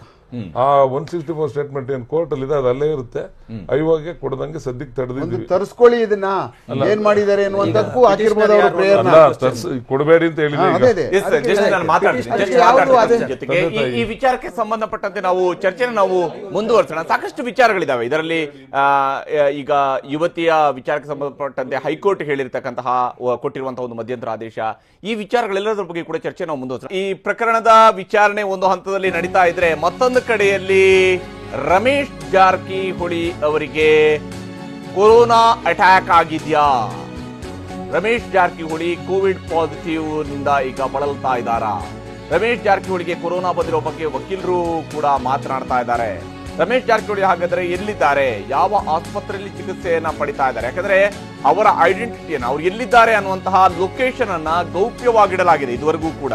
ಅವರು ನಿರಂತರವಾಗಿ ತನ್ನ ಸೋದರರ ಜೊತೆಗೆ ಸಂಪರ್ಕದಲ್ಲಿದ್ದಾರೆ, ಅವರು ನಿರಂತರವಾಗಿ ವಕೀಲರ ಜೊತೆಗೆ ಸಂಪರ್ಕದಲ್ಲಿದ್ದಾರೆ. ಆದರೆ ಪಾಸಿಟಿವ್ ರಿಪೋರ್ಟ್ ಬಳಿಕ ಅವರು ಐಸೋಲೇಟ್ ಆಗಿದ್ದಾರಾ? ಯಾವ ಆಸ್ಪತ್ರೆ ಹಾಗಾದ್ರೆ ರಮೇಶ್ ಜಾರಕಿಹೊಳಿ ದಾಖಲಾಗಿದ್ದಾರೆ? ಇದಕ್ಕೆ ಸಂಬಂಧಿಸಿದಂತೆ ಅವರ ವಕೀಲರು ಕೂಡ ಮಾತನಾಡಿದ್ದಾರೆ. ಕೊರೋನಾ ವೈರಸ್ ಅಟ್ಯಾಕ್ ಆಗಿದೆಯಾ? ರಮೇಶ್ ಜಾರಕಿಹೊಳಿಗೆ ಕೋವಿಡ್ ಪಾಸಿಟಿವ್ ಬಂದಿದೆಯಾ? ಯಾವ ಆಸ್ಪತ್ರೆಯಲ್ಲಿ ಹಾಗಾದ್ರೆ ಅವರು ಚಿಕಿತ್ಸೆಯನ್ನು ಪಡಿತಾ ಇದ್ದಾರಾ ಅಥವಾ ಮನೆಯಲ್ಲಿನೇ ಐಸೋಲೇಟ್ ಆಗಿದ್ದಾರಾ? ಎಲ್ಲಿದ್ದಾರೆ? ಶಾಸಕ ರಮೇಶ್ ಜಾರಕಿಹೊಳಿಗೆ ಕೊರೋನಾ ಪಾಸಿಟಿವ್ ಆಗಿದೆ, ಅವರು ಆಸ್ಪತ್ರೆಗೆ ದಾಖಲಾಗಿದ್ದಾರೆ ಅನ್ನೋದನ್ನ ಈಗ ಹೇಳ್ತಾ ಇರುವಂತದ್ದು ವಕೀಲ ಶ್ಯಾಮ್ ಸುಂದರ್. ಟಿವಿ9ಗೆ ರಮೇಶ್ ಪರ ವಕೀಲ ಶ್ಯಾಮ್ ಸುಂದರ್ ಅವರು ಸ್ಪಷ್ಟನೆಯನ್ನ ನೀಡಿದ್ದಾರೆ. ರಮೇಶ್ ಅವರು ಗೋಕಾಕ್ನ ಸರ್ಕಾರಿ ಆಸ್ಪತ್ರೆಗೆ ದಾಖಲಾಗಿದ್ದಾರೆ ಅನ್ನೋದನ್ನು ಕೂಡ ತಿಳಿಸಿದ್ದಾರೆ. ಗೋಕಾಕ್ನ ಅವರ ಸ್ವಕ್ಷೇತ್ರ ಗೋಕಾಕ್, ಅವರ ಊರು ಗೋಕಾಕ್ನಲ್ಲಿನೇ ಅವರು ಸರ್ಕಾರಿ ಆಸ್ಪತ್ರೆಗೆ ದಾಖಲಾಗಿದ್ದಾರೆ. ಟಿವಿ9ಗೆ ರಮೇಶ್ ಪರ ವಕೀಲ ಶ್ಯಾಮ್ ಸುಂದರ್ ಅವರು ಮಾಹಿತಿಯನ್ನು ನೀಡಿದ್ದಾರೆ. ಶಾಸಕ ರಮೇಶ್ ಜಾರಕಿಹೊಳಿಗೆ ಕೊರೋನಾ ಪಾಸಿಟಿವ್ ಬಂದಿದೆ, ಅವರು ಸದ್ಯ ಗೋಕಾಕ್ನ ಸರ್ಕಾರಿ ಆಸ್ಪತ್ರೆಯಲ್ಲಿ ಚಿಕಿತ್ಸೆಯನ್ನು ಪಡಿತಾ ಇದ್ದಾರೆ. ಈ ಕಾರಣಕ್ಕಾಗಿ ಅವರಿಗೆ ಆಸ್ಪತ್ರೆಗೆ ದಾಖಲಾಗಿದ್ದಾರೆ. ಅಲ್ಲಿಗೆ ಮುಂದಿನ 14 ದಿವಸಗಳ ಕಾಲ ಬಹುಶಃ ಅವರು ವಿಚಾರಣೆಗೆ ಹಾಜರಾಗುವಂತ ಸಾಧ್ಯತೆ ಇರೋದಿಲ್ಲ. ಹಾಗಾಗಿ ಇವತ್ತು ನನಗೆ ಅಫಿಷಿಯಲ್ ಆಗಿ ಅವರು ಇನ್ಫಾರ್ಮ್ ಮಾಡಿದ್ದಾರೆ, ಅವ್ರಿಗೆ ರಮೇಶ್ ಜಾರಕಿಹೊಳಿರವರಿಗೆ ಕೋವಿಡ್ ಪಾಸಿಟಿವ್ ಬಂದಿರತಕ್ಕಂಥದ್ದು. ಅವರು ಗೋಕಾಕ್ನ ಸರ್ಕಾರಿ ಆಸ್ಪತ್ರೆಯಲ್ಲಿ ಸಹ ದಾಖಲಾಗಿದ್ದಾರೆ. ಸೊ ಹಾಗಾಗಿ ಈಗ ಕೋವಿಡ್ ಪಾಸಿಟಿವ್ ಬಂದಿರೋದ್ರಿಂದ ಅವರ ಆರೋಗ್ಯ ಸ್ಥಿತಿ ಯಾವ ಥರ ಇದೆ ಅಂತ ಹೇಳಿ ಮತ್ತೆ ನಾನು ವೈದ್ಯರನ್ನು ಸಂಪರ್ಕಿಸಿ ತಿಳ್ಕೊಬೇಕಾಗ್ತದೆ, ಅಥವಾ ಅವ್ರ ಕಡೆ ಅವ್ರನ್ನ ಕೇಳಿ ತಿಳ್ಕೊಬೇಕಾಗ್ತದೆ. ಕೋವಿಡ್ ಪಾಸಿಟಿವ್ ಬಂದಿರತಕ್ಕಂಥದ್ದು ಈಗ ಕನ್ಫರ್ಮ್ ಆಗಿದೆ. ಸೊ ಹಾಗಾಗಿ ಅವರ ಆರೋಗ್ಯ ಸ್ಥಿತಿ ಏನಿದೆ, ಅವ್ರಿಗೇನೆಲ್ಲ ವೈದ್ಯಕೀಯ ಶುಶ್ರೂಷೆಗಳನ್ನ ಮಾಡಬೇಕು ಅಂತ ಡಾಕ್ಟರ್ಗಳು ಹೇಳ್ತಾರೆ, ಇವುಗಳನ್ನೆಲ್ಲ ನಾನು ತಿಳ್ಕೊಂಡ ನಂತರ ಹೇಳ್ತೀನಿ. ಮತ್ತು ಅವ್ರು ಯಾವತ್ತು ಫಿಟ್ ಆಗ್ತಾರೆ ಅಂತ ಹೇಳಿ ಸಹ ವೈದ್ಯರು ತದನಂತರ ಮತ್ತೆ ಟೆಸ್ಟ್ಗಳು ಮಾಡಿದ ನಂತರ ಹೇಳಬೇಕಾಗುತ್ತೆ. ಅದಾದ ನಂತರ ನಾನು ಅದನ್ನು ಇನ್ವೆಸ್ಟಿಗೇಷನ್ ಆಫೀಸರ್ಸ್ಗೆ ತಿಳಿಪಡಿಸ್ತೀನಿ. ಇವತ್ತು ನನಗೆ ಅಫಿಷಿಯಲ್ ಆಗಿ ಅವರು ಇನ್ಫಾರ್ಮ್ ಮಾಡಿದ್ದಾರೆ, ಅವ್ರಿಗೆ ರಮೇಶ್ ಜಾರಕಿಹೊಳಿರವರಿಗೆ ಕೋವಿಡ್ ಪಾಸಿಟಿವ್ ಬಂದಿರತಕ್ಕಂಥದ್ದು. ಅವರು ಗೋಕಾಕ್ನ ಸರ್ಕಾರಿ ಆಸ್ಪತ್ರೆಯಲ್ಲಿ ಸಹ ದಾಖಲಾಗಿದ್ದಾರೆ. ಸೊ ಹಾಗಾಗಿ ಈಗ ಕೋವಿಡ್ ಪಾಸಿಟಿವ್ ಬಂದಿರೋದ್ರಿಂದ ಅವರ ಆರೋಗ್ಯ ಸ್ಥಿತಿ ಯಾವ ಥರ ಇದೆ ಅಂತ ಹೇಳಿ ಮತ್ತೆ ನಾನು ವೈದ್ಯರನ್ನು ಸಂಪರ್ಕಿಸಿ ತಿಳ್ಕೊಬೇಕಾಗ್ತದೆ, ಅಥವಾ ಅವ್ರ ಕಡೆ ಅವ್ರನ್ನ ಕೇಳಿ ತಿಳ್ಕೊಬೇಕಾಗ್ತದೆ. ಕೋವಿಡ್ ಪಾಸಿಟಿವ್ ಬಂದಿರತಕ್ಕಂಥದ್ದು ಈಗ ಕನ್ಫರ್ಮ್ ಆಗಿದೆ. ಸೊ ಹಾಗಾಗಿ ಅವರ ಆರೋಗ್ಯ ಸ್ಥಿತಿ ಏನಿದೆ, ಅವ್ರಿಗೇನೆಲ್ಲ ವೈದ್ಯಕೀಯ ಶುಶ್ರೂಷೆಗಳನ್ನ ಮಾಡಬೇಕು ಅಂತ ಡಾಕ್ಟರ್ಗಳು ಹೇಳ್ತಾರೆ, ಇವುಗಳನ್ನೆಲ್ಲ ನಾನು ತಿಳ್ಕೊಂಡ ನಂತರ ಹೇಳ್ತೀನಿ. ಮತ್ತು ಅವ್ರು ಯಾವತ್ತು ಫಿಟ್ ಆಗ್ತಾರೆ ಅಂತ ಹೇಳಿ ಸಹ ವೈದ್ಯರು ತದನಂತರ ಮತ್ತೆ ಟೆಸ್ಟ್ಗಳು ಮಾಡಿದ ನಂತರ ಹೇಳಬೇಕಾಗುತ್ತೆ. ಅದಾದ ನಂತರ ನಾನು ಅದನ್ನು ಇನ್ವೆಸ್ಟಿಗೇಷನ್ ಆಫೀಸರ್ಸ್ಗೆ ತಿಳಿಪಡಿಸ್ತೀನಿ. ಎಸ್, ಇದರ ಬಗ್ಗೆ ಮತ್ತಷ್ಟು ಡೀಟೇಲ್ಸ್ ಅನ್ನು ನೀಡ್ತಾರೆ ನಮ್ಮ ಪ್ರತಿನಿಧಿ ರಾಜಪ್ಪ ಈಗ ನಮ್ಮ ಜೊತೆಗೆ ಸಂಪರ್ಕದಲ್ಲಿದ್ದಾರೆ. ಬಹುಮುಖ್ಯವಾಗಿ ಶ್ಯಾಮ್ ಸುಂದರ್ ಅವರು ಹೇಳ್ತಾ ಇರುವಂತಹ ಈ ಮಾತು, ಈ ಇಡೀ ಪ್ರಕರಣದಲ್ಲಿ ಮೊನ್ನೆದವರು ಗೌಪ್ಯತೆಯನ್ನ ಕಾಪಾಡಿಕೊಳ್ಳಲಾಗಿತ್ತು, ಇವತ್ತು ಅವರು ಹಾಜರಾಗ್ತಾರೆ ವಿಚಾರಣೆಗೆ ಅನ್ನುವಂಥದ್ದನ್ನ ಮೊನ್ನೆ ಒಂದು ಸಮಯಾವಕಾಶವನ್ನ SIT ಮುಂದೆ ಇದೇ ವಕೀಲರಾಗಿರುವಂತಹ ಶ್ಯಾಮ್ ಸುಂದರ್ ಅವರು ಪಡ್ಕೊಂಡಿದ್ರು. ಆದ್ರೆ ಇವತ್ತು ಶ್ಯಾಮ್ ಸುಂದರ್ ಅವರು ಹೇಳ್ತಾ ಇದ್ದಾರೆ, ಇಲ್ಲ ರಮೇಶ್ ಜಾರಕಿಹೊಳಿ ಅವರಿಗೆ ಕೋವಿಡ್ ಪಾಸಿಟಿವ್ ಬಂದಿದೆ, ಹೀಗಾಗಿ ಆಸ್ಪತ್ರೆಗೆ ದಾಖಲಾಗಿದ್ದಾರೆ. ಎಲ್ಲವನ್ನೂ ಕೂಡ ಸಂಶಯದಿಂದ ನೋಡುವಂತಹ ಸಂದರ್ಭ ಆಯಿತು. ಹೀಗಾಗಿ ಇವತ್ತು ರಮೇಶ್ ಜಾರಕಿಹೊಳಿ ಅವರಿಗೆ ಕೊರೋನಾ ಪಾಸಿಟಿವ್ ಬಂದಿದೆ ಅನ್ನುವಂಥದ್ದನ್ನ ಶ್ಯಾಮ್ ಸುಂದರ್ ಅವರು ಹೇಳ್ತಾ ಇದ್ದಾರೆ, ಮತ್ತು ಅವರು ಇದಕ್ಕೆ ಸಂಬಂಧಪಟ್ಟಂತೆ ಚಿಕಿತ್ಸೆಯನ್ನು ಕೂಡ ಪಡಿತಾ ಇದ್ದಾರೆ ಅನ್ನೋದನ್ನ ವಿವರಿಸಿದ್ದಾರೆ. ಬನ್ನಿ ಇದರ ಬಗ್ಗೆ ಮತ್ತಷ್ಟು ಡೀಟೇಲ್ಸ್ ಅನ್ನು ನೀಡ್ತಾರೆ ನಮ್ಮ ಪ್ರತಿನಿಧಿ ರಾಜಪ್ಪ ಈಗ ನಮ್ಮ ಜೊತೆಗೆ ಸಂಪರ್ಕದಲ್ಲಿದ್ದಾರೆ. ರಾಜಪ್ಪ, ಈಗ ಎಲ್ಲಿದ್ದಾರೆ? ಈಗ ಗೋಕಾಕ್ ಆಸ್ಪತ್ರೆಯಲ್ಲಿನೇ ಇದ್ದಾರೆ ಅನ್ನುವಂತ ಹೇಳ್ತಾ ಇದ್ದಾರೆ. ಯಾವ ಸ್ವರೂಪದಲ್ಲಿ ಚಿಕಿತ್ಸೆಯನ್ನ ನೀಡಲಾಗ್ತಾ ಇದೆ ಅಂತ ಅವರಿಗೆ? ಹರಿಪ್ರಸಾದ್, ಅಂದ್ರೆ ಬೆಳಿಗ್ಗೆ ಕೂಡ ಸಚಿವ ಬೈರತಿ ಬಸವರಾಜ್ ಅವರು ರಮೇಶ್ ಜಾರಕಿಹೊಳಿಗೆ ಕೊರೋನಾ ಇದೆ ಅಂತ ಹೇಳಿದ್ರು. ಅದಕ್ಕೆ ಈಗ ರಮೇಶ್ ಜಾರಕಿಹೊಳಿ ಪರ ವಕೀಲ ಶ್ಯಾಮ್ ಸುಂದರ್ ಕೂಡ ಅದನ್ನು ಅಧಿಕೃತಪಡಿಸಿರುವಂತದ್ದು. ಅಂದ್ರೆ ಅವರ ಸಂಬಂಧಿಕರ ಮೂಲದಿಂದ ಗೊತ್ತಾಗಿದೆ ಅವ್ರಿಗೆ ಕೊರೋನಾ ಪಾಸಿಟಿವ್ ಇದೆ ಅನ್ನುವಂಥದ್ದು. ಅಂದ್ರೆ ಕಳೆದ ಬಾರಿ SIT ನೋಟಿಸ್ ಕೊಟ್ಟಾಗಲೇ ಅವರು ಅನಾರೋಗ್ಯದಿಂದ ಬಳಲ್ತಾ ಇದ್ರು, ಮೈಕೈ ನೋವೆಲ್ಲವೂ ಕೂಡ ಇತ್ತು. ಇವತ್ತು ಬೆಳಗ್ಗೆ ಕೂಡ ಆಸ್ಪತ್ರೆಗೆ ತೆರಳಿದ್ರು. ಈ ಒಂದು ಸಂದರ್ಭದಲ್ಲಿ ಅವರನ್ನ ಚೆಕ್ಅಪ್ ಮಾಡಿದಂತಹ ವೇಳೆಯಲ್ಲಿ ಕೊರೋನಾ ಪಾಸಿಟಿವ್ ಇದೆ ಅನ್ನುವಂಥದ್ದು ಗೊತ್ತಾಗಿದೆ. ಅವರ ಆರೋಗ್ಯದ ಸ್ಥಿತಿ ಹೇಗಿದೆ ಅನ್ನುವಂಥದ್ದು ಇನ್ನೂ ಕೂಡ ಗೊತ್ತಾಗಿಲ್ಲ. ಈಗ ನಾನು ವೈದ್ಯರನ್ನ ಸಂಪರ್ಕ ಮಾಡ್ತಾ ಇದ್ದೇನೆ. ವೈದ್ಯರನ್ನ ಸಂಪರ್ಕ ಮಾಡಿ ಅವರ ಆರೋಗ್ಯ ಸ್ಥಿತಿ ಹೇಗಿದೆ, ಅದ್ರ ಜೊತೆಗೆ ಯಾವ ರೀತಿಯಾಗಿ ಅವರಿಗೆ ಚಿಕಿತ್ಸೆನ ಕೊಡಬೇಕಾಗುತ್ತೆ. ರಾಜಪ್ಪ, ಒಂದೊಂದು ನಿಮಿಷ ನಿಮ್ಮನ್ನ ಮತ್ತೆ ಸಂಪರ್ಕಿಸ್ತೀನಿ. ಏಪ್ರಿಲ್ 1ರಂದು ರಮೇಶ್ ಜಾರಕಿಹೊಳಿ ಗೋಕಾಕ್ ಆಸ್ಪತ್ರೆಗೆ ಬಂದಿದ್ದರು ಅನ್ನುವಂತಹ ಒಂದು ಮಾಹಿತಿಗೆ ಲಭ್ಯವಾಗ್ತಾ ಇದೆ. ಕೊರೋನಾ ಟೆಸ್ಟ್ ನಲ್ಲಿ ರಮೇಶ್ ಜಾರಕಿಹೊಳಿ ಅವರಿಗೆ ಪಾಸಿಟಿವ್ ಬಂದಿದೆ. ಯಾಕಂದ್ರೆ ಅವರು 30ನೇ ತಾರೀಕಿನಂದು ಅವರು ಕೊಲ್ಲಾಪುರಕ್ಕೆ ಹೋಗಿದ್ರು. ಕೊಲ್ಲಾಪುರದಲ್ಲಿ ಮಹಾಲಕ್ಷ್ಮಿ ದೇಗುಲಕ್ಕೂ ಕೂಡ ಭೇಟಿ ಕೊಟ್ಟಿದ್ರು. ಅದಾದ ನಂತರ ಏಪ್ರಿಲ್ 1ರಂದು ರಮೇಶ್ ಜಾರಕಿಹೊಳಿ ಗೋಕಾಕ್ ಆಸ್ಪತ್ರೆಗೆ ಬಂದಿದ್ದರು ಅನ್ನುವಂತಹ ಒಂದು ಮಾಹಿತಿ ಈಗ ಲಭ್ಯವಾಗ್ತಾ ಇದೆ. ಏಪ್ರಿಲ್ 1ರಂದು ಅವರು ರಮೇಶ್ ಜಾರಕಿಹೊಳಿಗೆ ಕೊರೋನಾ ಟೆಸ್ಟ್ ಮಾಡಿಸಲಾಗಿತ್ತು. ಅದರ ವರದಿ ಈಗ ಬಂದಿದೆ. ಹೀಗಾಗಿ ಅವರು ಗೋಕಾಕ್ನ ಆಸ್ಪತ್ರೆಗೆ ದಾಖಲಾಗಿದ್ದಾರೆ. ಕೋವಿಡ್-19 ಟೆಸ್ಟ್ ನಲ್ಲಿ ರಮೇಶ್ ಜಾರಕಿಹೊಳಿಗೆ ಪಾಸಿಟಿವ್ ಇರುವಂತದ್ದು ದೃಢಪಟ್ಟಿದೆ. ಕೊರೋನಾ ಟೆಸ್ಟ್ ನಲ್ಲಿ ರಮೇಶ್ ಜಾರಕಿಹೊಳಿಗೆ ಗೋಕಾಕ್ನ THO ಆಗಿರುವಂತಹ ಮುತ್ತಣ್ಣ ಅವರಿಗೆ ನಮ್ಮ ಜೊತೆಗೆ ಸಂಪರ್ಕದಲ್ಲಿದ್ದಾರೆ. ಮುತ್ತಣ್ಣ ಅವರೇ, ಯಾವಾಗ ರಮೇಶ್ ಜಾರಕಿಹೊಳಿ ಅವರಿಗೆ ಕೊರೋನಾ ಪಾಸಿಟಿವ್ ಬಂದಿರುವಂತದ್ದು? ರಿಪೋರ್ಟ್ ಬಂದಿದೆ ಸರ್, ಅಲ್ಲ ಪತ್ತೆ ಓಕೆ, ಅಂದ್ರೆ ಯಾವಾಗ ಅವರು ಇದು ಕೊಟ್ಟಿದ್ರು ಸ್ಯಾಂಪಲ್ಸ್? ಡೇಟ್ ನೋಡಿ ಹೇಳ್ತೀನಿ, ದಿನಕ್ಕೆ ನೋಡಿ ಹೇಳ್ತೀನಿ. ಓಕೆ ಓಕೆ, ಅಂದ್ರೆ ಪಾಸಿಟಿವ್ ಬಂದಿದೆ ಈಗ ಅವ್ರಿಗೆ? ಹೌದು, ಪಾಸಿಟಿವ್ ಬಂದಿದೆ. ಈಗ ಹಾಸ್ಪಿಟಲ್ ಇದ್ದಾರಾ ಅಥವಾ ಮನೇಲಿ ಐಸೋಲೇಟ್ ಆಗಿದ್ದಾರಾ? ಹೋಮ್ ಐಸೋಲೇಷನ್ ಅಲ್ಲಿ ಇದ್ದಾರೆ. ಇದು ಅಂದ್ರೆ ಯಾವುದೇ ರೀತಿಯಂತ ಆರೋಗ್ಯದ ಸಮಸ್ಯೆ ಇಲ್ಲ, ಅಂದ್ರೆ ನಾರ್ಮಲ್ ಸಿಂಪ್ಟಮ್ಸ್ ಮಾತ್ರ ಇದೆಯಾ, ಹೇಗೆ? ಸಿಂಪ್ಟಮ್ಸ್ ಫೀವರ್ ಇದೆಲ್ಲ, ಫೀವರ್ ಆಗಿದೆ. ಓಕೆ, ಅಂದ್ರೆ ಬಹುಶಃ ಸಂಪರ್ಕವನ್ನು ಕೂಡ ಕಡಿತ ಮಾಡಿದ್ರೆ ಅವರು ಕೂಡ ಸ್ಪಷ್ಟತೆಯನ್ನ ನೀಡಲಿಲ್ಲ ಮುತ್ತಣ್ಣ ಅವರು ಹೇಳಿದ್ರು ಇಲ್ಲ ಪಾಸಿಟಿವ್ ಬಂದಿದೆ ಅಂತ ಹೇಳಿದ್ರು, ಬಟ್ ಹೋಮ್ ಐಸೋಲೇಷನ್ ಅಲ್ಲಿ ಇದ್ದಾರೆ ಅನ್ನೋ ಅವ್ರು ಹೇಳ್ತಾ ಇದ್ದಾರೆ. ಇನ್ನೊಂದು ಕಡೆ ಇಲ್ಲಿ ವಕೀಲರು ಹೇಳ್ತಿದ್ದಾರೆ ಸರ್ಕಾರಿ ಆಸ್ಪತ್ರೆಗೆ ದಾಖಲಾಗಿದ್ದಾರೆ ಅಂತ ಹೇಳ್ತಾ ಇದ್ದಾರೆ.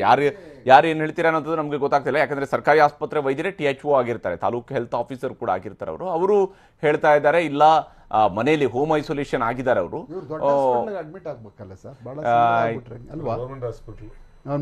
ಅವರಿಗೆ ಜ್ವರವೂ ಕೂಡ ಕಾಣಿಸ್ಕೊಂಡಿದೆ ಅನ್ನೋದು. ಜ್ವರ ಇದೆ, ಆದ್ರೆ ಹೋಮ್ ಐಸೋಲೇಷನ್ ಆಗಿದ್ದಾರೆ, ಅವರೇನು ಆಸ್ಪತ್ರೆಯಲ್ಲಿ ಇಲ್ಲ ಅನ್ನುವಂಥದ್ದನ್ನ ಈಗ THO ಡಾಕ್ಟರ್ ಮುತ್ತಣ್ಣ ಕೊಪ್ಪದವರು ಹೇಳ್ತಾ ಇರುವಂಥದ್ದು.